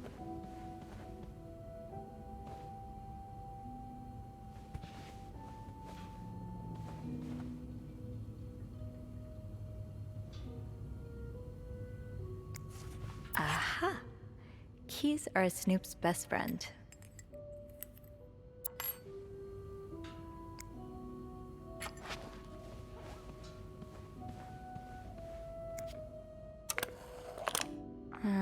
I'll need another key to unlock this. Haven't I seen one just like this somewhere?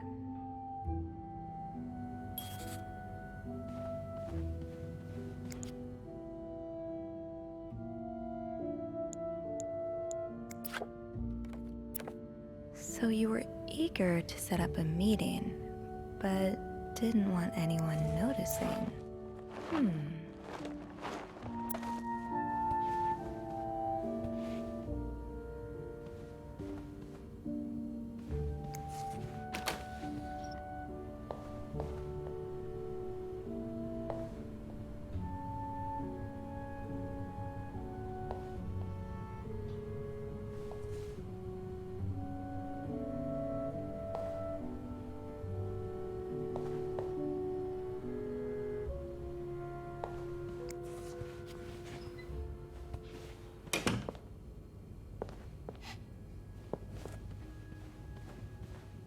That key looks so familiar. Why do I associate it with room 505?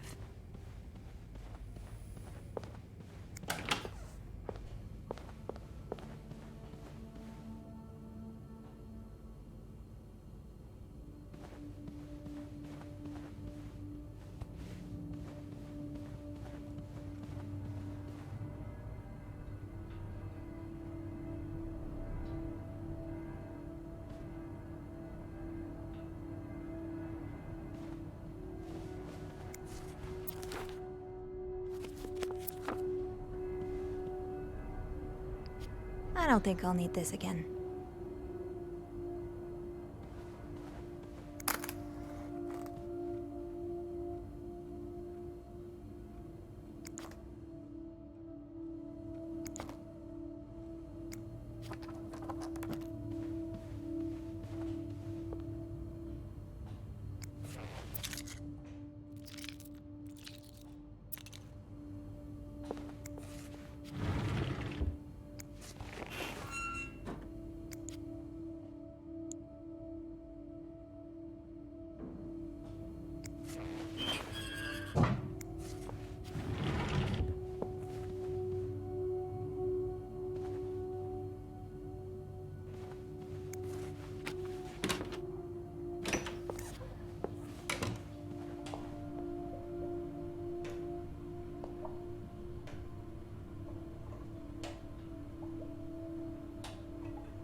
Think, Sophie.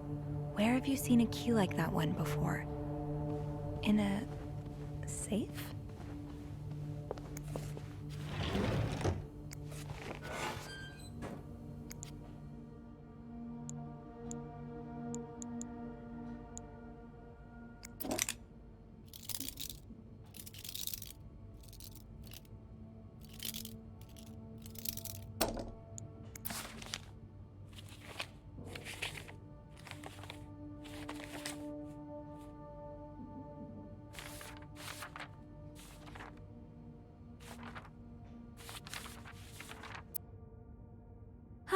There you are. With Marcella. God knows where she is.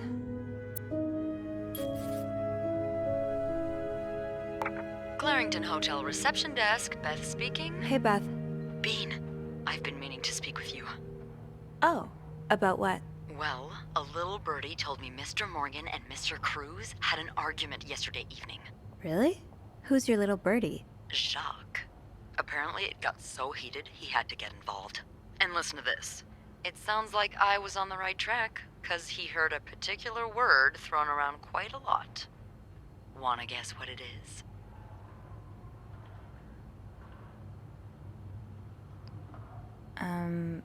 Blackmail? No, that was your theory, remember? It's affair. Affair? Did Jack hear anything else? From what he told me, it seemed like Mr. Cruz was accusing Mr. Morgan of having an affair with his wife. Wouldn't have expected Mrs. Cruz to fall for a man like Morgan, but I guess the heart wants what the heart wants. Maybe, but that doesn't explain Mrs. Beaumont's involvement with Mrs. Cruz. What do you mean? I found a chest in room 507. I think it can only be opened by turning 2 keys at once. I found one of them in Mrs. Beaumont's things. Oh, and the other one? Well, I remembered seeing a similar key in one of Mr. Morgan's stocking pictures, so I went back to check. Mrs. Cruz wears it as a pendant. It looks identical to Mrs. Beaumont's key. Wait, so Mrs. Beaumont and Mrs. Cruz own identical keys that are both needed to open a mysterious chest? Yeah, there's definitely something going on here.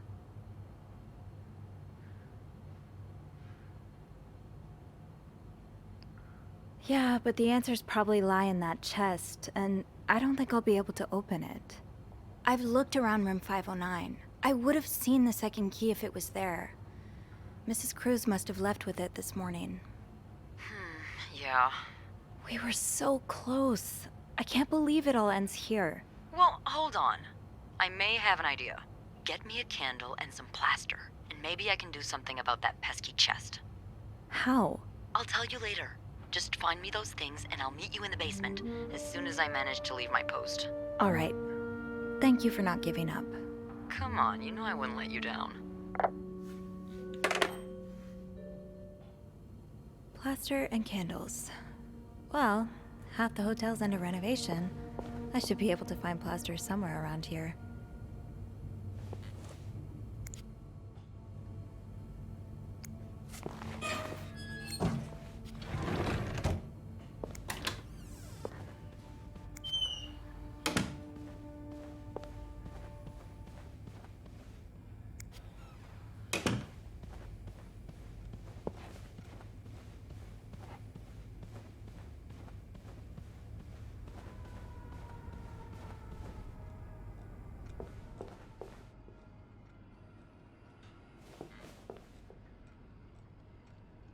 Wait, Sophie, you don't need these.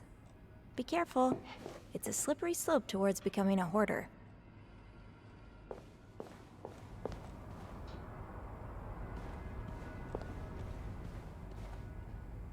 Great. This takes care of half of this little scavenger hunt. As for the candles, doesn't Rebecca keep some in her locker downstairs?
didn't I find one of these in Anne's room too?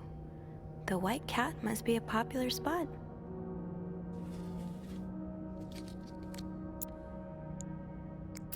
Wait, is this you, Beth? What on earth led to this picture being taken? Is that a live alligator? I think I'd die on the spot.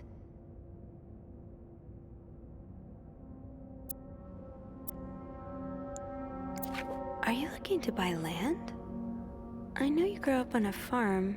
Maybe you're looking to get back to nature.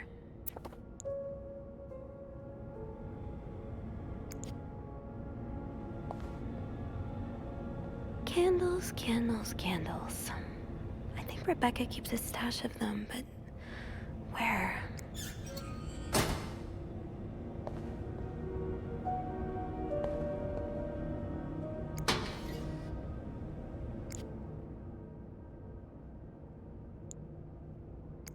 So you do have a stash of candles, but where is it?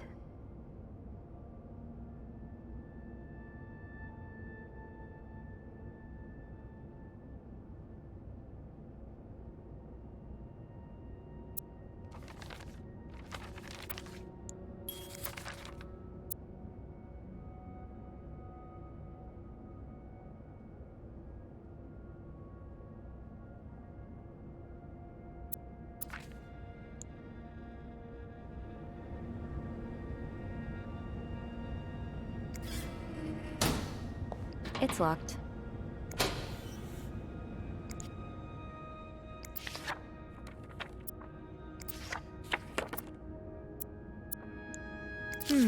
Being recognized for doing a good job. That feeling never gets old.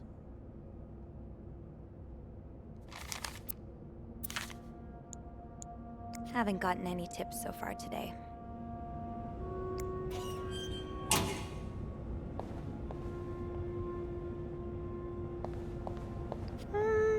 I'm good.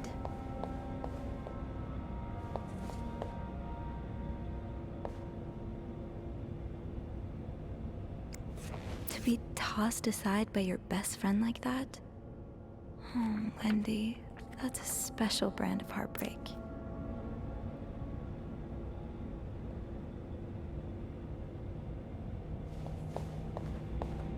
Tempting, but every penny adds up, Sophie. I wish I understood you better, Yvette. You and Wendy had such a close friendship. Why, Yvette's and Susan's favorite activity, talking behind other people's backs.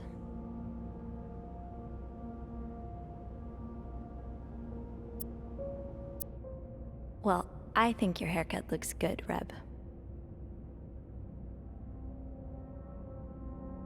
Well, I think your haircut looks good, Reb.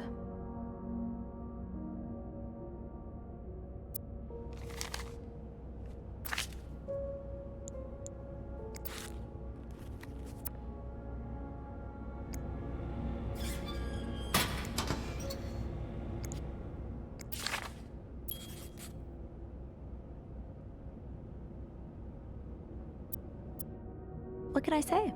It was a very nice mixer.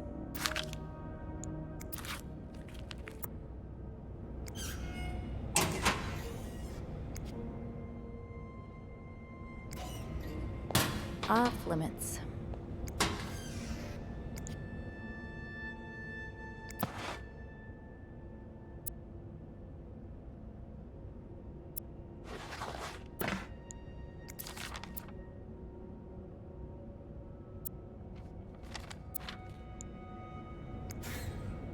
It's locked.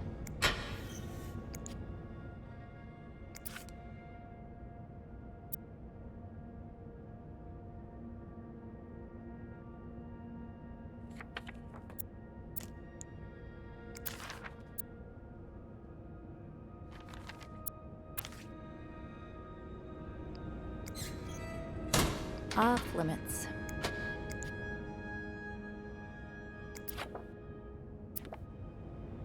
Fine. Keep your secrets, Locker.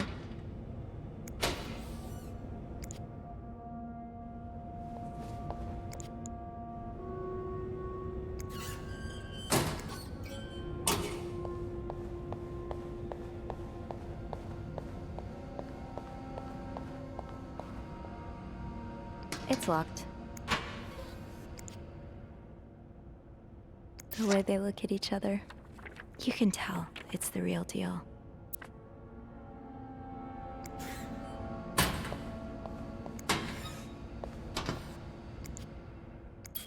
No candles, but this looks like the laundry room.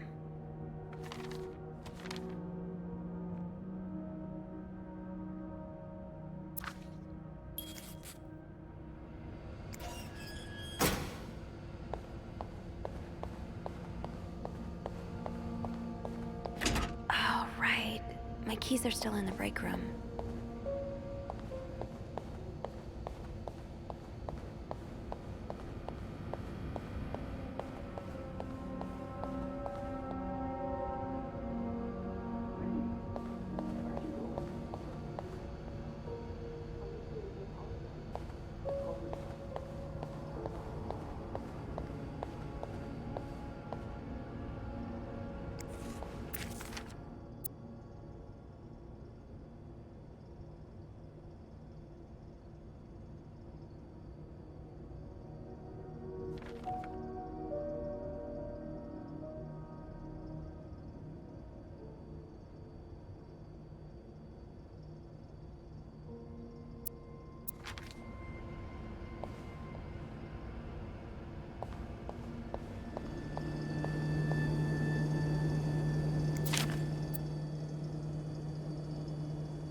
Gotta hold on to these tight.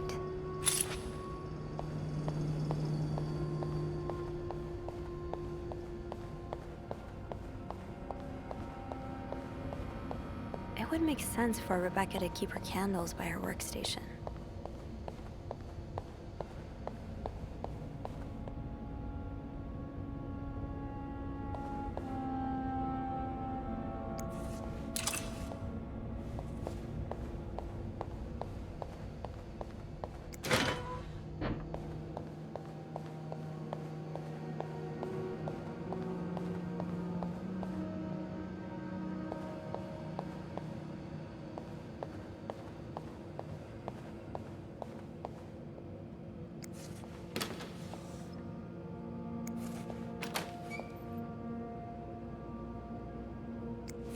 Stash uncovered. Got a candle. Now, what next? Let's see if Beth is around.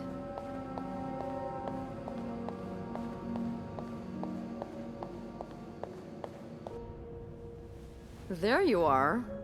I'm not sure I understand what the plan is here. Well, when I was little, we had padlocks on many of the farm's sheds. My dad would always lose the keys, so one day he made a mold of them using wax and plaster. I was thinking of doing the same. Are you sure it's gonna work? Absolutely not. But hey, I guess we won't know until we try. Yeah, you're right. So let's do this.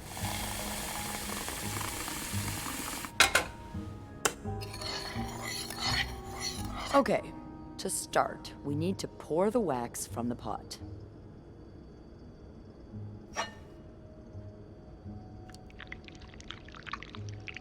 Have you done this before? You're a real pro.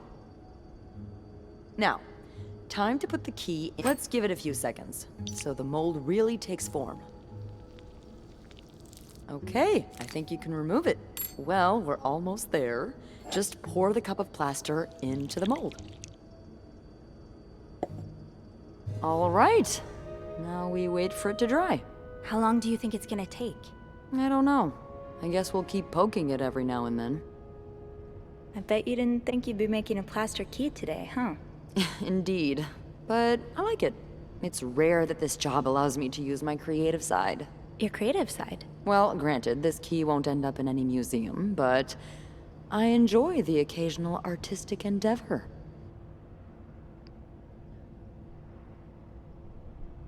Like posing with alligators? How do you know about that? Oh, I think it must have slipped out of your locker because I saw this picture of you in a long white dress and... Oh my, you did? What did you think of it? I loved it, actually. It was unique, I guess. Artistic? Yeah. Those pictures were taken by a very close friend of mine a few years back. Ziva Rivers was her name. Earth-shattering talent, but a bit too controversial for most people's sensibilities. Oh. Are you still friends? No. We went our separate ways. It's a shame. She really captured me. My essence. Your essence is to tame alligators? My essence is to fear nothing. Yeah, I can tell. I really admire that about you. I'm sure under that sweet exterior, you're pretty fearless too. Haven't you ever done something really scary? I mean, other than snooping on a potential creep. Does sailing count? Excuse me? You sail? On a boat? I used to, with my grandpa. But when he died, we had to sell the boat to pay off his debts. Oh, that's too bad. I would have loved to go with you. Maybe it'd be possible to borrow a boat for a day. I think one of Grandpa's friends still has his. Really? That would be great. I just love trying new things. I'll see what I can do. Hey, look! I think it's dry. I can't believe it worked. I could not have done this without you. Yeah, probably not. Well, I should get back upstairs before Bernard notices my absence, if he hasn't already. Let me know how it goes with the key. Oh, and be careful while turning it, okay? You wouldn't want it to break inside the lock. Yeah, I'll be careful. Thank you for everything. No problem.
Be careful, Sophie. You don't want this key to break.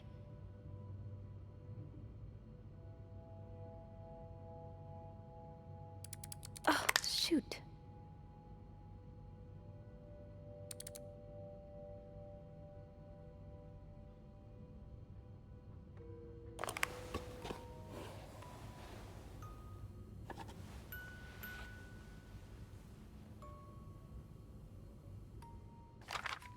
Unlike my favorite bar, this one was black. Her alliterative name will surely take you back. These two sure love their riddles.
Huh.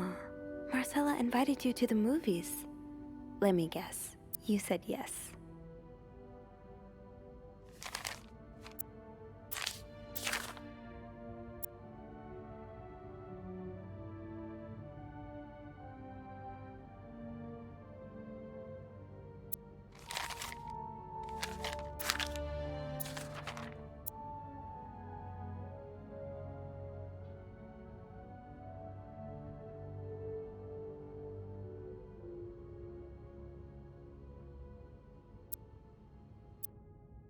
Doris Day.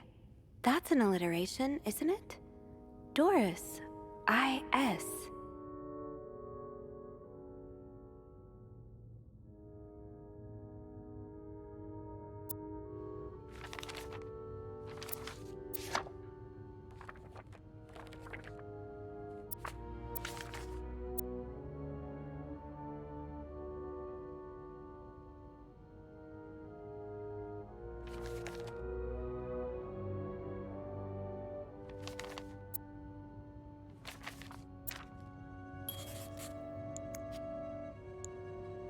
Damn it.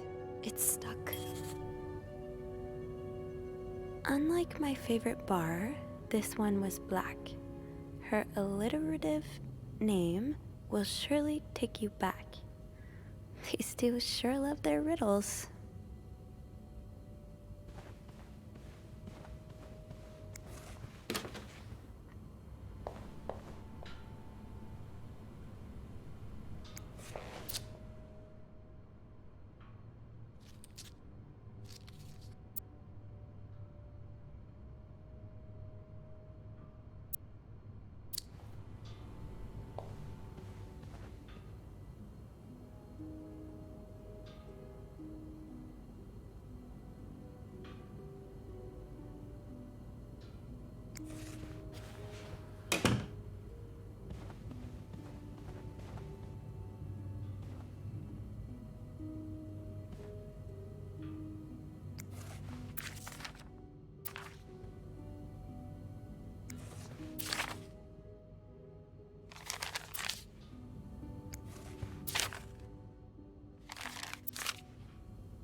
These pearls, they look absolutely gorgeous on you. Though, I bet you could make anything look good.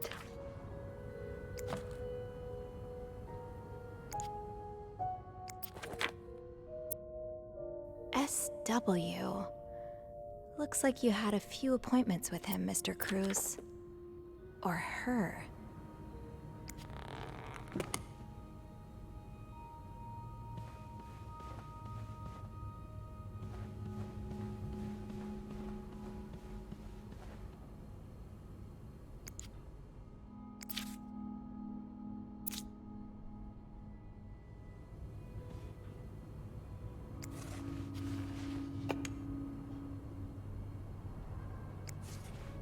This looks right up Andrew's alley. I wonder if he's read this one.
Doris Day. That's an alliteration, isn't it? Doris. I-S.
Doris Day. That's an alliteration, isn't it? Doris. I-S.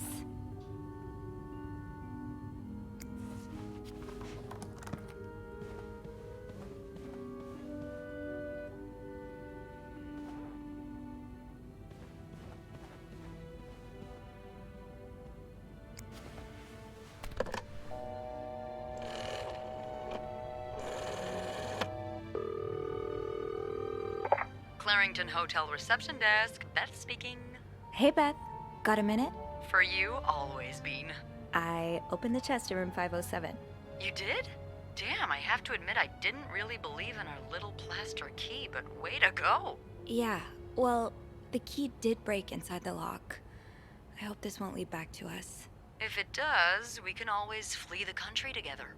I hear Mykonos is quite nice this time of the year. So, spill it. What's in the chest? A riddle. A riddle? I think it was written by Mrs. Beaumont for Mrs. Cruz. And I think the answer will give me the combination for a case I found in room 509. I could use your help with it, though. Oh, God, I hate riddles. Well, let's hear it. Which part is causing you trouble? Unlike my favorite bar, this one was black. Do you know what this could mean? You said Mrs. Beaumont wrote the riddle, right? Yeah, but I have no idea what her favorite bar is. I think I do. Really? How? That's a story for another time. But if I had to bet, I'd put my money on the white cat. The white cat. I'm not sure I get it. Well, if I'm right about the white cat, then we're looking for... A black cat. Yep. Why don't you look around to see if there's any mention of a black cat in Mrs. Beaumont's stuff? Okay, I will. You're not too bad at riddles, you know? I never said I was bad at them, just that I hate them. Is there anything else? No, that's all. Thank you. Don't mention it. I'm just glad I could be of some help. Call me after you've opened that case. You know I will.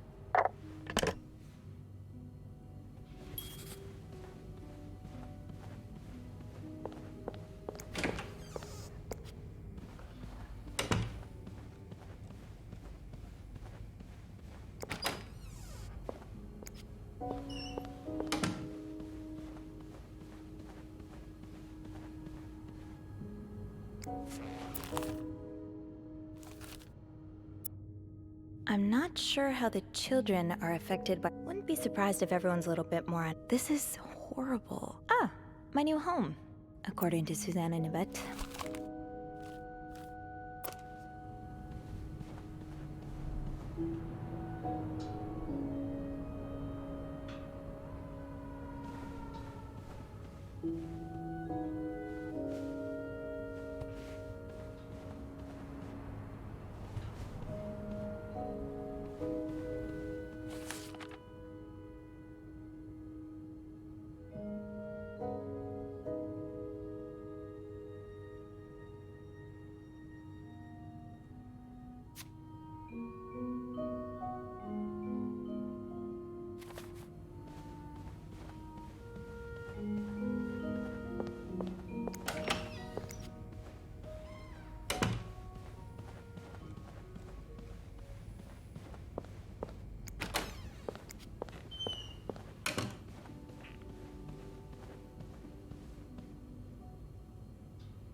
novelist, Bridget Boswell. It's actually you, Marcella?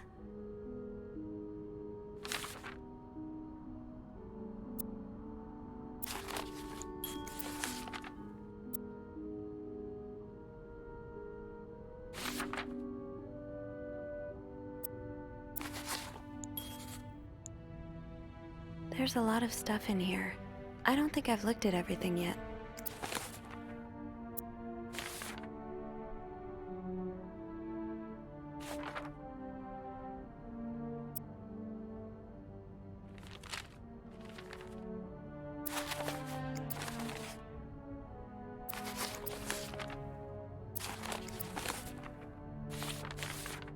Oh, Anne, I do like a happy ending. I just hope that's where your story is headed.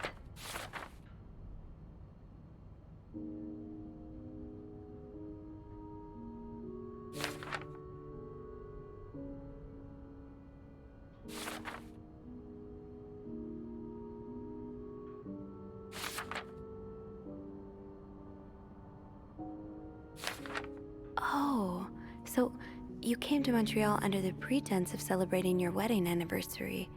But all along, you meant to reunite with Anne. There's a lot of stuff in here. I don't think I've looked at everything yet.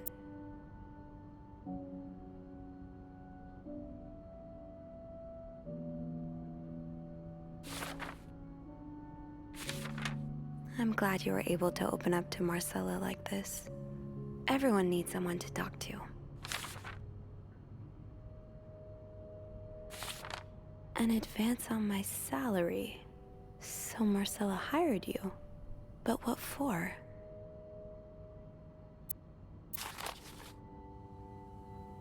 So, let me get this straight. Mrs. Beaumont and Mrs. Cruz are some kind of star-crossed lovers? Seems like it, yeah. But I'm not sure whether they chose to meet here just to reconnect for a few days, or if there's something more to it. Well, I may be able to help with that. Really? How? Oh, some mail arrived earlier for Mrs. Beaumont. You've opened it, right? Me? Disregarding someone's privacy? Of course I did. I'm a bad influence on you. Or have we been bad influences on each other? I guess we'll never know. So, what's in it? It's 3 train tickets. And, there's a tourism pamphlet for California. California? Well, it makes sense. It's much more progressive there than it is here. So, Anna and Marcella want to go there to live their love freely. Anne and Marcella, huh? You 3 are best pals now? Well, after reading so much of their correspondence, I kind of feel like I know them, you know? Yeah. But what about Mr. Morgan, though? I mean, Paul. How does he fit into all of this? Turns out he's a big fan of Marcella. Is she a celebrity or something? More or less. She writes pulp fiction under a pseudonym. I think her books gave Paul a chance to get out of his own head while he was staying in a psychiatric hospital. Huh, I see. He's still kind of a creep, though. Couldn't he have stuck to fan mail? Stalking her like that? That's going too far. And why did he have those pictures of you, anyway? I guess we'll never know for sure, but I don't think it was ever about me. It's always been about Anne and Marcella. Exactly. Well, it feels a tad anticlimactic, but who needs drama, right? At least it made our day pretty interesting. It sure did. You know, after today, I think I get why you're so interested in the lives our guests lead. I try to forget they exist as soon as I'm done interacting with them. But once in a while, it's nice to remember that, well, even the most put-together person could be an absolute mess on the other side of the door.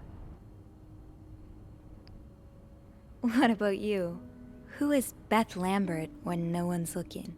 I like to think that with me, what you see is what you get. But maybe an extra Snoopy super sleuth could uncover a few more layers. Maybe ones I didn't even know I had. Challenge accepted. come see me when your shift ends, alright? We could leave together if you want. Sure. If we're able to. With all that snow, I'm thinking maybe we'll have no choice but to spend the night here. Ooh, a sleepover. We could set up a pillow fort on the mezzanine. A pillow fort? We do work in a hotel, you know. There are actual beds here. I know, but isn't my way so much more fun? Well, we could take a page out of Michael's book and decorate it, and then spend the night throwing stuff at Bernard whenever he comes through the lobby. Oh, now you're talking.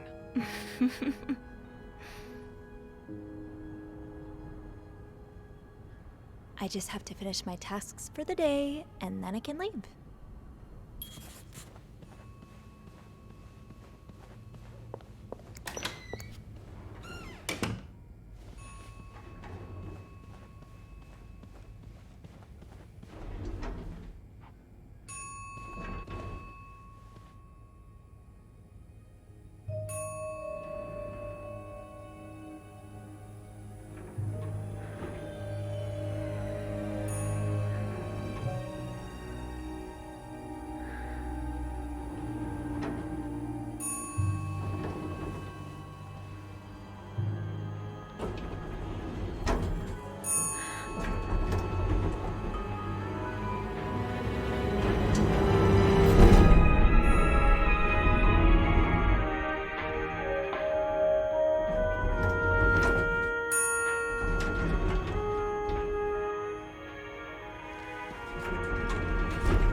Mr. Cruz?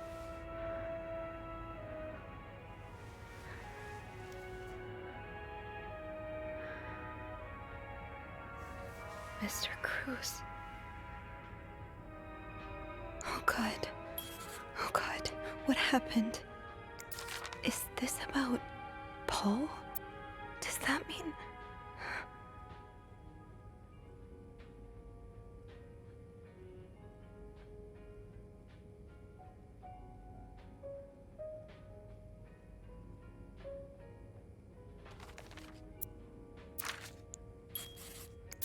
Mr. Cruz's life insurance policy. Why did he have this on him?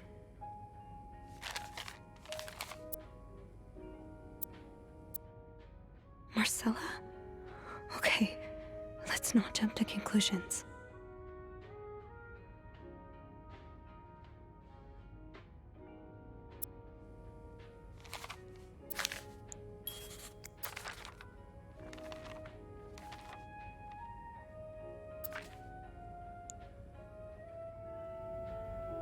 Please let there be someone around who can help.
I have to get the power back on.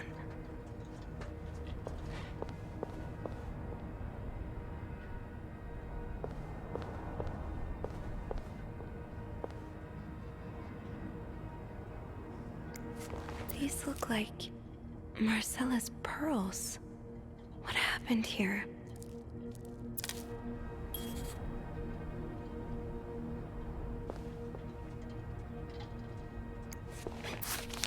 Poor Paul. Lindsay's death really hit him hard. He hasn't been in the best headspace. So Paul just needed to pass the time while Marcella was away. That's why he was observing us.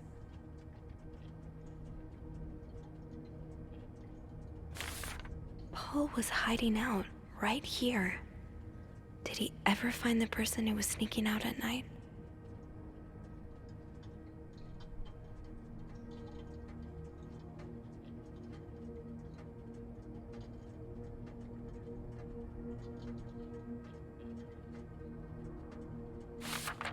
"9:45?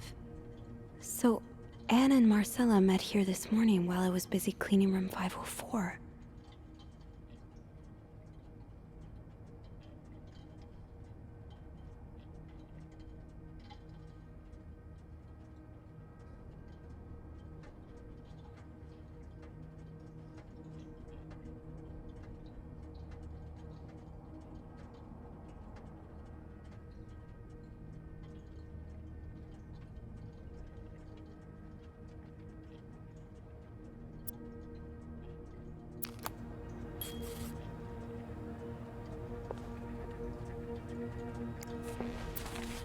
Oh, so Paul's work with Marcella was to follow her around like a private investigator, to help her with research for her novel.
It's too big. I guess I'll need something pointier.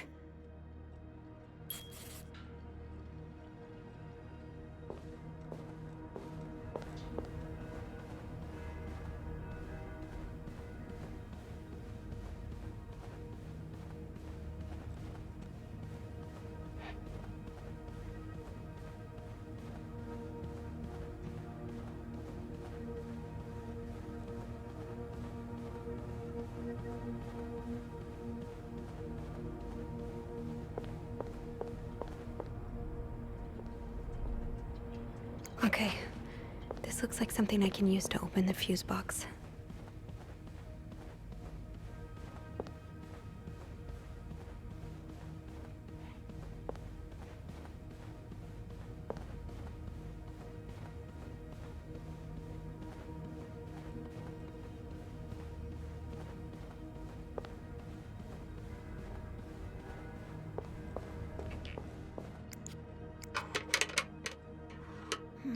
It's too big.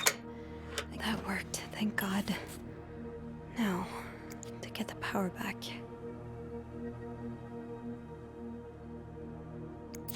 Eugene, what I would give to have you with me right now.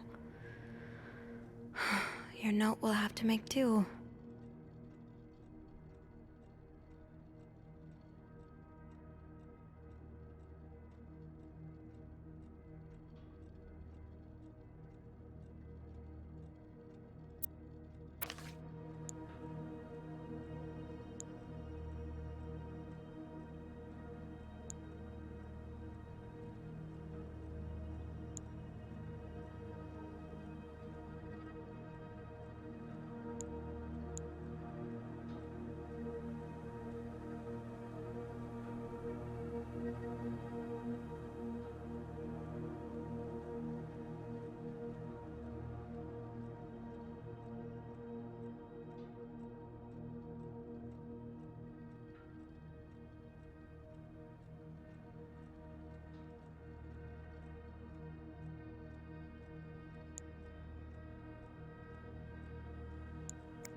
This is what I need.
How does Eugene do this again?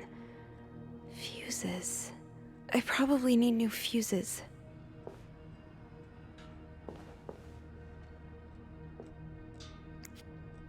I don't think there's anything here that would help me.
Power's back.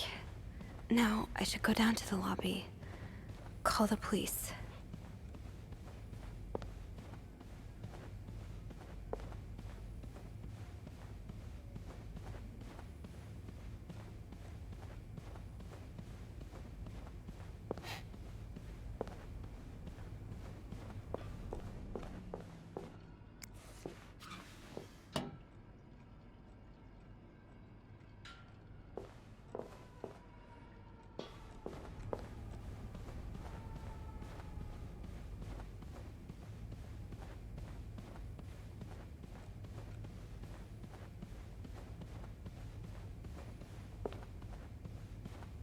Is there anything I've forgotten? Once I leave this floor, I probably won't be able to come back.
Paul really got into his role.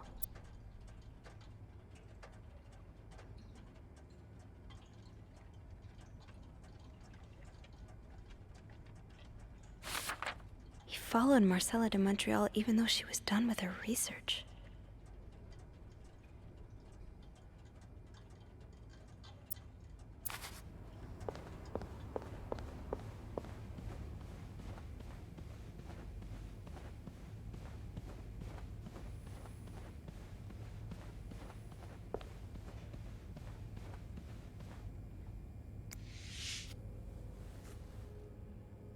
I'm sorry.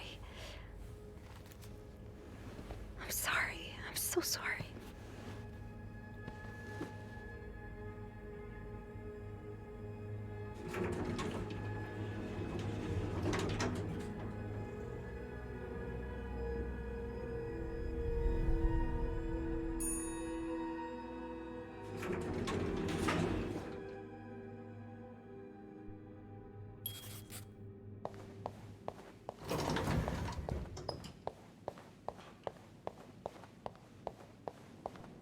Beth?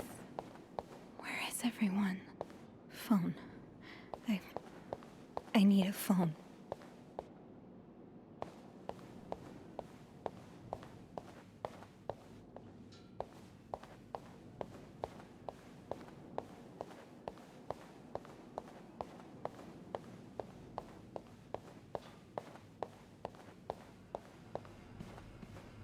Anybody down here?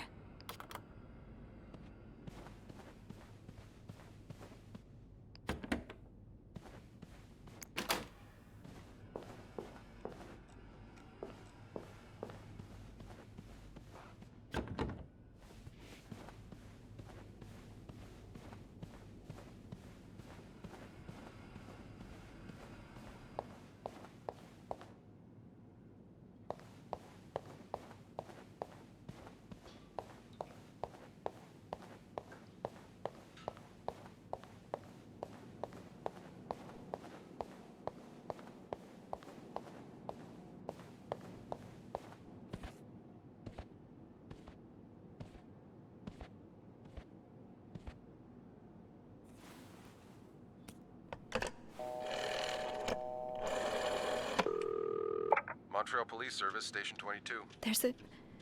There's a man dead. He's been murdered. I need the police. Please stay calm, ma'am. Where are you right now? The lobby, but the body, it's upstairs. Can you give me the address, please? Oh, 1178 Drummond Street. All right, ma'am. Officers are on their way. Thank you.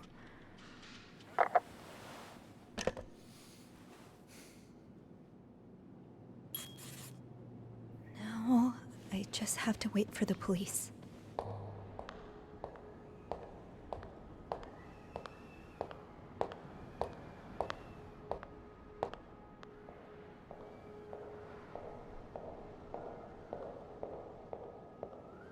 Oh, hey you. Great timing, right?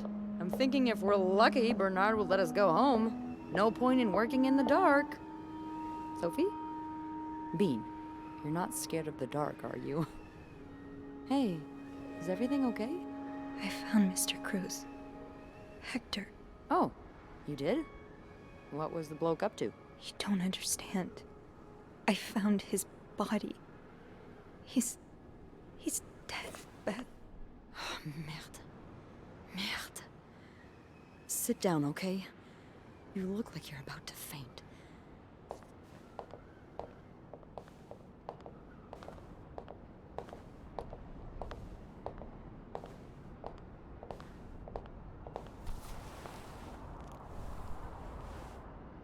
Have you called the police? Yeah, they're on their way. What happened? Was there an accident? No, I don't think so. Someone did this to him. You mean... Merde. Do you think it could have been Anne and Marcella?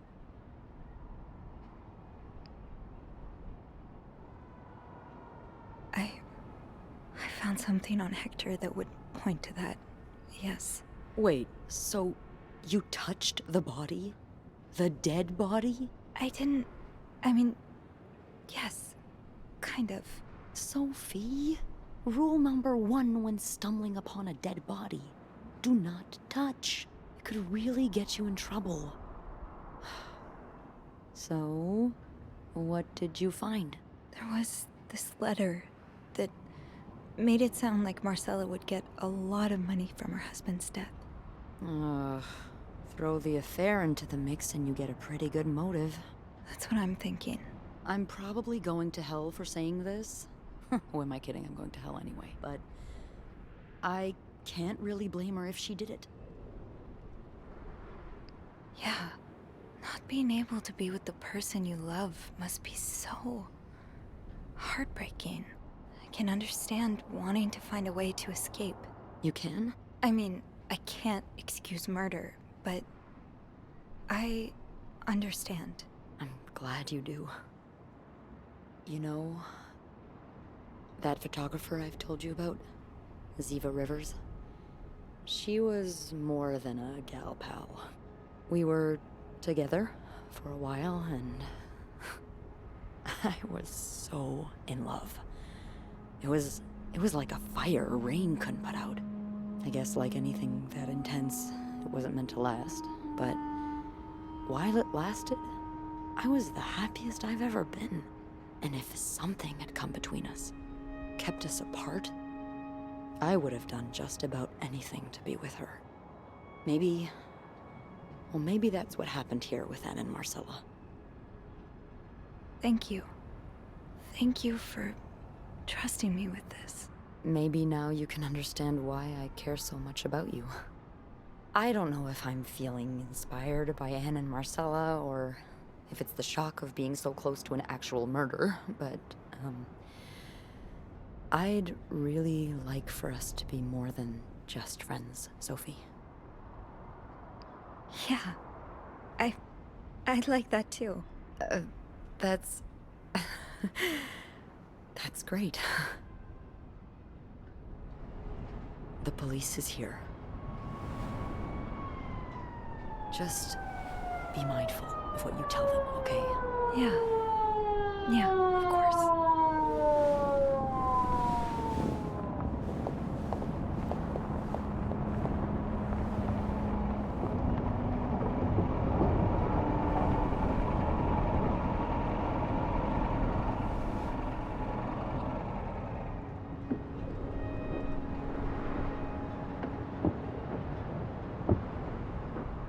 Miss Roy? Miss Roy? Miss Roy! Oh, sorry. I was distracted. I really need you to focus right now. I don't want to be here all night, and I'm sure you don't either. No, I don't. So, as I was saying, we're trying to ascertain the circumstances of Mr. Cruz's death. Can you tell me how you came to find the body? I was cleaning room 509 when I heard the elevator bell ring. Again and again and again. I thought maybe a child was playing with the doors, so I went out in the corridor, and that's when I saw him. All the blood and... Why was the elevator bell ringing? I'm sorry? You said you heard the elevator bell ring. Why was it ringing? I assume it wasn't a child after all.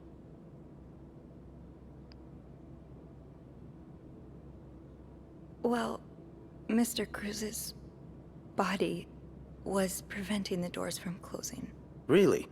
When we found the body, it wasn't that close to the doors. Oh, the stairs are blocked because of the renovations, so the elevator's the only way out of the 5th floor.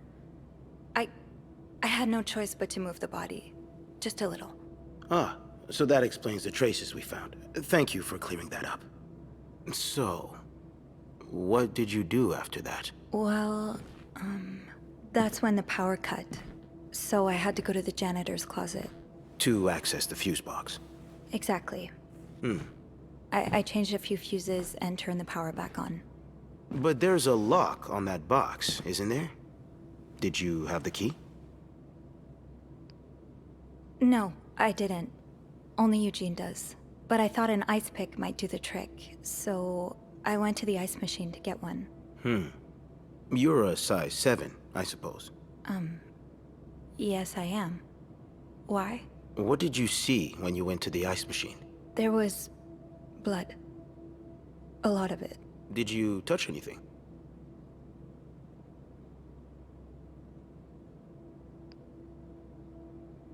No. No, nothing. Good. You wouldn't believe how many idiot witnesses accidentally compromised the evidence. Anyway, what did you do after restoring the power? I took the elevator down to the lobby. That's where I called the police. Do you remember what you said to the operator? The exact words. No, I'm afraid I don't. You said, there's a man dead. He's been murdered. That's possible. What makes you so sure it was murder?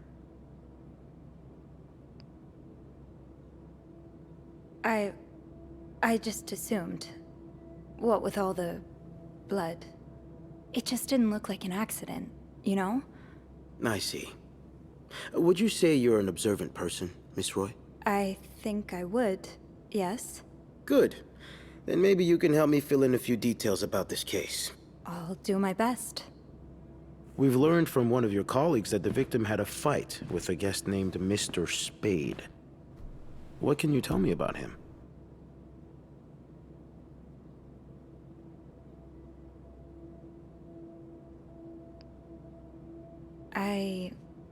I don't really know anything about him. He seems nice, though. Nice. I wouldn't be so sure. Oh? We found out that Mr. Spade is fresh out of a madhouse. When we called the place, they painted quite the picture of him. Did you ever see him display odd behavior in or around the hotel? No. I mean, we've all got our little quirks, don't we? Did he seem obsessed with Mrs. Cruz? A little, maybe, but... Obsessed enough to kill her husband? No, nothing like that. We all have our obsessions. Me, for instance. I'm obsessed with celebrities and gossip magazines, and... You don't seem to understand, Miss Roy. Mr. Spade is not like you and me. He may look like us, but he's not. He's dangerous and needs to be taken off the streets.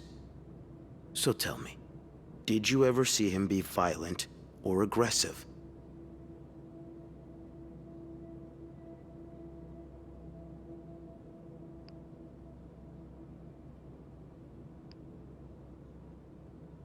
No, I didn't. I'm sorry I can't be of more help. No, I'm sure you are. But we're not quite done yet, Miss Roy. The victim's wife, Marcella Cruz. Apparently she left in quite a hurry this morning. What can you tell me about her? I don't know much. Only that she looks like a loving, caring wife. Really? That's odd, because we learned a lot about Mrs. Cruz when we went through her room. And let's just say that loving, caring wife are not the first words that would come to mind. Oh? She's a lesbian, involved in some sordid affair with the guest from room 507, Mrs. Beaumont. Have you ever witnessed them engaging in immoral behavior? What do you mean? I'm asking if you've seen them being, you know, intimate. No, I haven't. No. And did you hear them discuss their deviant ways in front of Mrs. Beaumont's son, perhaps? Imagine what kind of effect such perversion can have on a young child. No, I didn't hear anything. Did you hear them express their hatred of men? Did they ever talk about using violence against men? Did you hear them speak ill of Mr. Cruz? No, I didn't hear any of that. All right, then. Can I leave now? Yes, you can. Thank you for your cooperation, Miss Roy. We'll be in touch if we have any more questions.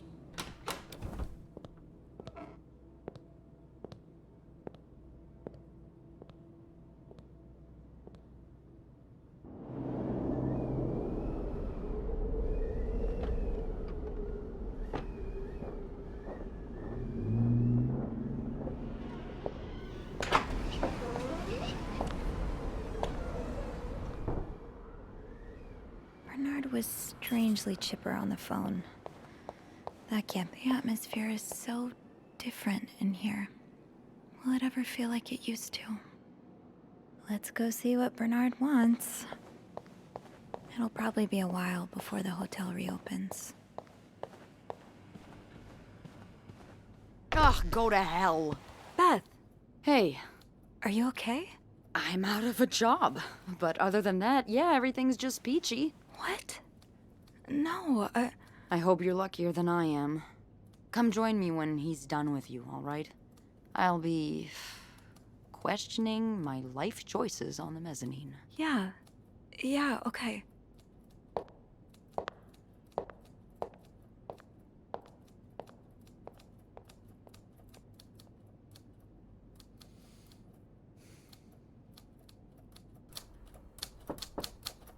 Ah, Miss Roy.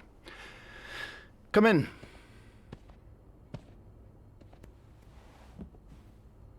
I suppose you know why you're here? I'm not sure, actually. Your phone call was a bit vague. Yes, well, I prefer to have this conversation in person. We've been getting a lot of press lately, and not the good kind. I wouldn't expect you to understand the position I'm in, but I assure you, it's quite uncomfortable. To have one's life's work blown away like that. All thanks to some sexual deviance and a nut job. It's obvious to me now that I haven't been firm enough. For guests of such morals to be comfortable booking a few nights here and committing such a horrid act. Things need to change. This means elevating our standards to the highest possible level, and it starts with the people working here. It starts with you. With me? Yes. From what I've heard, you've been quite the exemplary maid lately. Clean rooms, satisfied guests. I take my job very seriously, sir. As you should. We'll see for the future, but for now, you'll be allowed to continue working here. Thank you. I'm not done. The police have finished their investigation and left a mess on the 5th floor.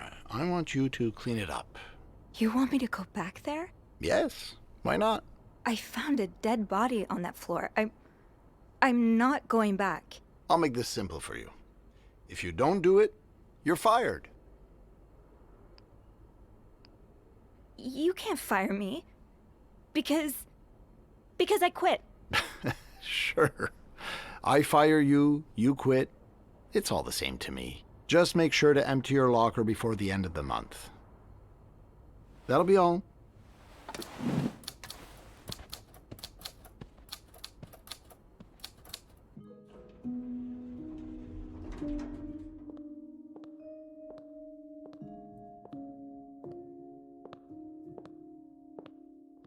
Hey. Hey. What a week. Yeah.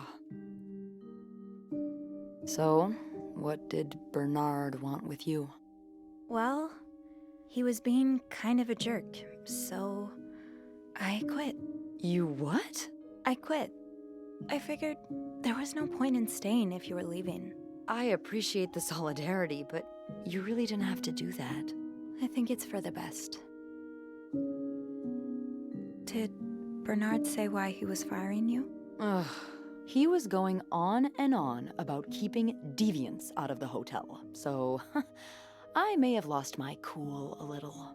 A little? I told him I was one of those deviants he was so afraid of. He froze for a moment, then showed me the door.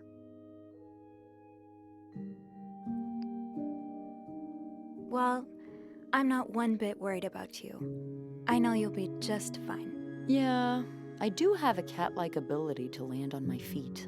And think of all the good times you'll have away from Bernard. I'll miss annoying him. He turns into a particular shade of red that only I can get out of him. But no, you're right. It's time for new challenges. I could see myself owning my own establishment, one that caters to the right kind of crowd. Believe it or not, I do enjoy the company of people, just not, the stuck-up, entitled clientele of this prestigious hotel. But maybe if I were behind the counter of, say, a bar instead of a reception desk. I don't know. Is that silly? No, it's not. In fact, you'd be perfect for it.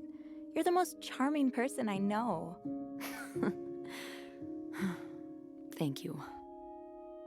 I'm really glad you're in my life. Me too.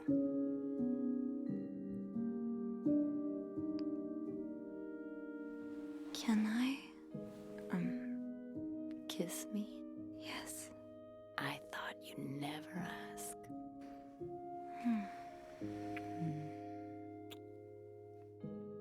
That was... I know.